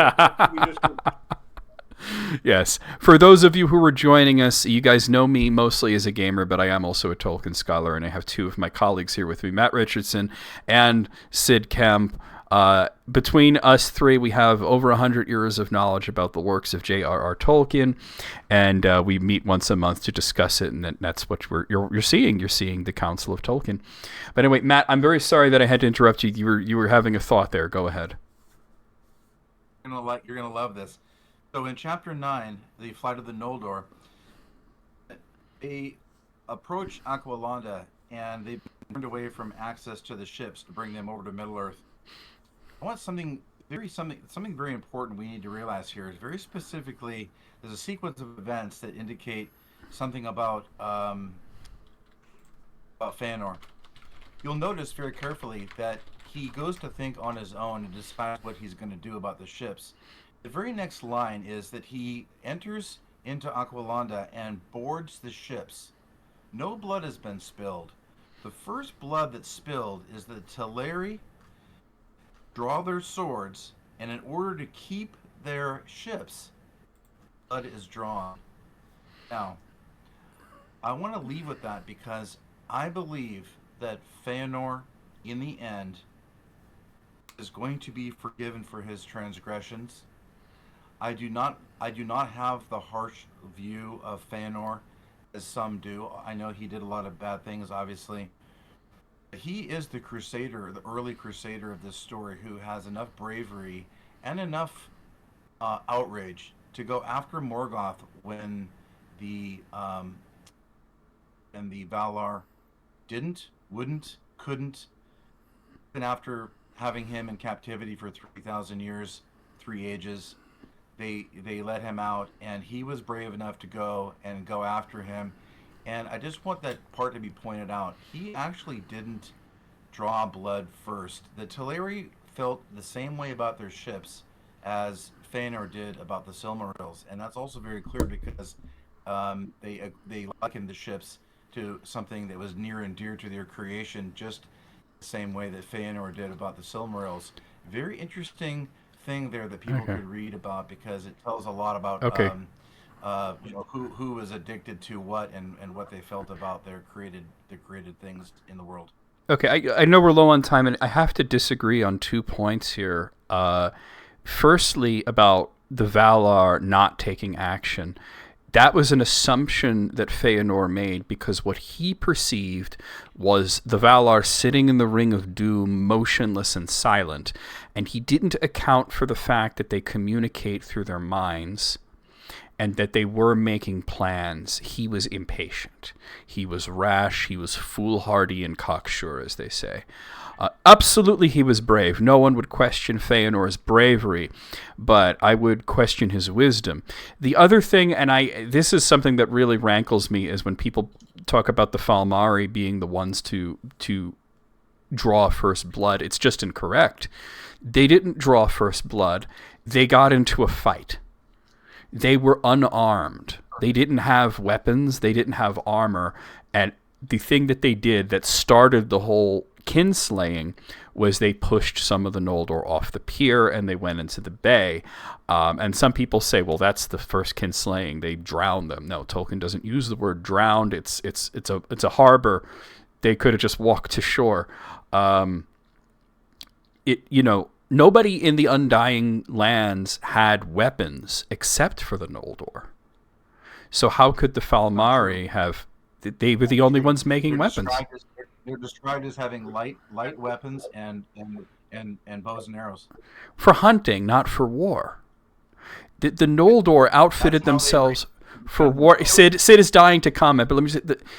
Like I said, Tolkien doesn't say the Falmari drew first blood. He said they knocked some of the elves into the bay.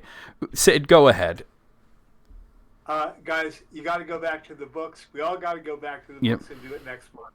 Absolutely. At the same time of all of this, Feanor says, even if I'm totally wrong, people will write songs and stories about me that will be remembered forever, and this makes it all worthwhile. And that's why we have the Red Book of Westmarch. This is Tolkien speaking through Feanor on the importance of heroic stories. And if Tolkien didn't see something incredibly good in Feanor and his chosen path, namely it created the Silmarillion. Yeah. The story. Right? Yeah, exactly. If Feanor hadn't rebelled against the Valar and made his oath, the Silmarillion would never have existed, and we couldn't read it. That's why. Yeah, and I would. And I would say that. Wait, hold on, Matt. Hold on. Let me reply to Sid, and then I'll go over to you. That's how it works. I love what you said, and you're absolutely right. But what's interesting about Feanor as a character is look at the way he dies. The dude bursts into flames. Nobody ever died like that before, and nobody has ever died like that since. And it really just shows, like how eager they were to get him into Mandos, because this guy was insane. And if you read Morgoth's Ring, there's a section about a whole thing where Tolkien was planning on making another revision where Feanor was going to be even worse. And that there was a reveal that when he burned the ships after arriving in Middle-earth, that his son was on one of them, his youngest son. And that one of the elves asked him if he knew that his son was on the ship. And he just says, that was the first one I burned. The guy was out of his mind. And yet he, and on his, not deathbed, because he was hacked to pieces by Balrogs and just barely holding it together before he burst into flames. What does he say to his sons? Does he regret anything? He has them reaffirm their oath. He has them reaffirm their own damnation. Yes, he was brave, but he was extremely foolish, and it's still not completely his fault. I'm not absolving the Valar, because if they hadn't come at him so hot about the Silmarils, maybe he would, even the editor, makes a note of this, and I mean the in-universe editor, Bilbo, makes a note that things would have been different. Even though the Silmarils were gone, they couldn't have been used to revive the trees. Morgoth and Ungoliant, they're in Middle-earth already, arguing over who gets to keep them. But if they had come at him with a little more patience, there's that word again, patience. If Tolkien hadn't yelled at him, maybe things would have been different. Of course, then, like you said, the Silmarillion wouldn't have happened. But go ahead, Matt. Final thoughts here. Okay, thanks. Yeah, final thought would be, he's not a great guy. I'm not saying he's a great guy. But sometimes the people who get things done don't have a lot of patience. And the Valar have a long history of not really acting. I don't care about how they think their time works. But they don't do anything for another 500 something years after hundreds of thousands of elves are killed by Morgoth running amok all over Middle-earth. Anyway, that's not my point. And by Feanor's sons. But here's my point. Here's my point. My point is that the Silmarillion clearly says that instead of assaulting Aqualanda, he actually occupies the harbor and gets on the boats. And if the Teleri were so high and mighty that they weren't above their own physical possessions like the Silmarils, their ships were the Silmarils to them. Instead of letting them go, letting them take them and say, well, we're not going to fall into the hole, these are ours, these are our physical things, we love them so much, and let them go, they also had a pride and dominion and ownership of their ships, and they were willing to fight for them and kill and spill blood. I understand what you're saying, that yes, this was started officially, and that's basically by Feanor, but who drew the first blood actually isn't known. Blood was spilled, and it was overtaking the ships, and the Teleri were definitely in their position, in their perspective, were the ones who were assaulted. I'm not saying that's not true. Mm-hmm. But Tolkien's point here is that Teleri were also prideful and bound in ownership to the things that they were created. They weren't going to let go, and they were willing to kill to protect their things. Ships were their Silmarils. Anyway, that's my okay. point. Wait, let's, because you are repeating your point at this point. Yeah. I do disagree, and it's because what was written was that it wasn't their love of their ships, but that they didn't want to break the ban that the Valar had put. That the Valar had said nobody goes to Middle-earth, and they didn't want to be the ones to enable somebody going against the Valar. There's another underlying theme here. There are a set of rules called the Ten Commandments. There's also a very clear notion that when you break one of them, you'll tempt someone else to break another one. When we are stolen from, what we do, if we kill, that's on us. Mm-hmm. But the other person evokes a desire for stealing back, revenge, killing. And to tempt someone into a mortal sin is, according to Thomas Aquinas, a mortal sin itself. That's a really good point. The theft was the first totally bad act that led to the kinslaying. Mm-hmm. And that's very clear. Yeah, that's a really interesting point, and I agree with you on that. I think that, like, obviously this could be its own discussion. We're just sort of going off and having some fun here at this point. Yeah, the thing with the ships, like I said, I don't think it was like it's our possession, it's ours, we made it. I think it was, you can't use them for that. You can't use them to go against the law. And you mentioned, sort of like, but pre-Ten Commandments, and that's where we are in the story, obviously, there was the whole idea of blood following blood, eye for an eye, tooth for a tooth, but eye for an eye makes the whole world blind. And I think Tolkien understood that, because you see this constant cycle of revenge. Feanor gets it in his head that nobody's doing anything about that Morgoth guy. I got to do it. And, Matt, you mentioned something about, the guys who make things happen don't have a lot of patience. Those are guys like Sauron, who sit there and they say, the world is in chaos, I'm the only one who can save it. Feanor thinks he's the hero. Sauron thinks he's the hero. Even Pharazôn thinks he's the hero, that he's leading his people to a golden land where they're all going to be immortal. And Saruman falls into the same trap. he's the only one that can defeat Sauron. Hey, I don't disagree with you, but let's just look at this for 1 second. Let's just say that they don't go over. Let's say that they don't go over at all. They just stay there. Morgoth escapes into Middle-earth. If Morgoth is in Middle-earth with the men and the dwarves who have awakened, and all the elves too, yeah, and the elves too, because there are plenty of elves there. They're but literally wiped out. But they're wiped out because of inaction by the Valar.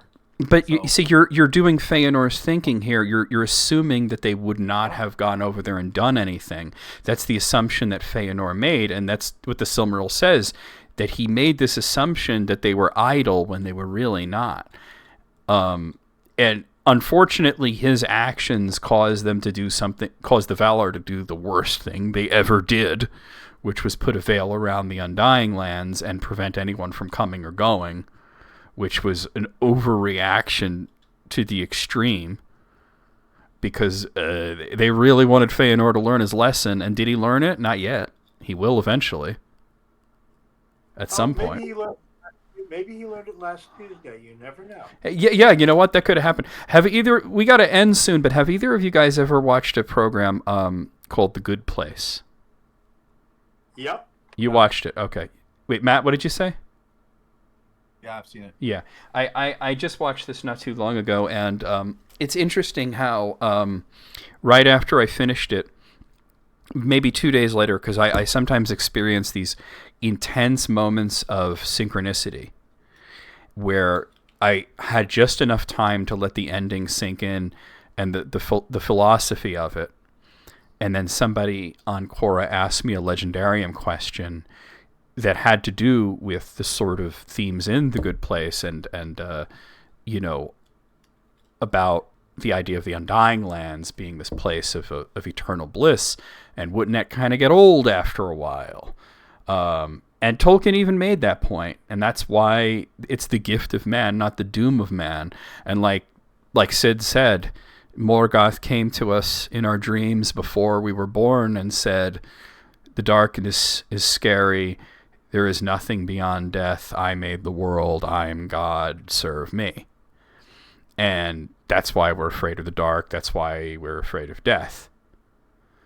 But the idea, like in the show, how they had to basically invent a second death for people to voluntarily take, to choose to no longer exist, I thought that was really interesting. I didn't think it was exactly the best way to handle that, but then again, it was a comedy show, so they had to work with what they had. It's like when Tom Bombadil says he was standing under the stars when it was fearless. Mm-hmm. Because the Dark Lord hadn't. There was no fear of the dark or the stars or what there was. And yeah. On that note, that's all I have to say tonight. Yeah. Beautiful show. Nice job, yeah. guys. We kind of had like a fourth section at the end there, which was really fun. Go ahead, Sid. I really disagree with the palette image that all you get to do is sit on a cloud and play a harp. I believe that we are sub-creators creating with Tolkien, with Eru, and that when we get there, it will be, to use an image that both Lewis and Tolkien used, an endless journey up an amazing mountain to a place where we make endless music or endless dance or endless theater with our creator. I'm looking forward to it. Yeah. I think the point of the show was that endless isn't necessarily the greatest thing. And I think that Tolkien had that idea too, because immortality becomes a burden after a time. But of course, everybody's sort of immortal. Nobody really ceases to exist. Everybody goes somewhere in his world. So I don't know. Obviously, we're talking about fiction, but we're talking about it on a level that, it's not allegorical. It's not topical, but it is didactic. And it can be applied to any number of things in your life that you wish to apply it to. And I think that it's so cool that we can do that. I disagree on one point, and that is endless creativity. Yeah. Well, I mean, like I said, you saw the show, so you saw the sort of idea that, eventually their brains kind of turn into mush. And, like I said, that's a TV show that and they were making some good philosophical points, even if the conclusion they made wasn't exactly the conclusion that I would make. But I did appreciate that right after I finished, watching the show, this question came through Cora almost like it was like, okay, now he's ready for it.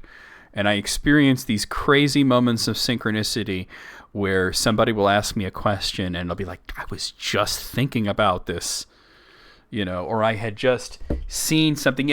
Like Alice in the chat said, it's serendipitous. It just happens. And you guys, you and Sid and Matt, you guys touched on so many things, and I've tried to restrain myself, but I just wrote about that. You know what I mean? Like, there's just things you'll say, and I'm like, oh my God, I just wrote an article about that. It's just crazy how it all comes together like that. But anyway, guys, it is time to end our broadcast. So I thank everybody that came and hung out in the chat. I thank those of you that came over from Scottish Maiden's stream and raided us, and we are going to raid somebody ourselves. And thank you as well, Zelda Man, and thank you to those of you that subscribe. By the way, to explain to Matt and Sid, the subscriptions that came through were not YouTube subscriptions; they were paid Twitch subscriptions. So that's why I make a big deal out of it. Kind of like the YouTube memberships, but for Twitch. But anyway, we're going to stop the recording here, and then we're going to go over the stream schedule, and we're going to do a raid. So I ask those of you in the chat, let me just say goodbye to YouTube, everybody.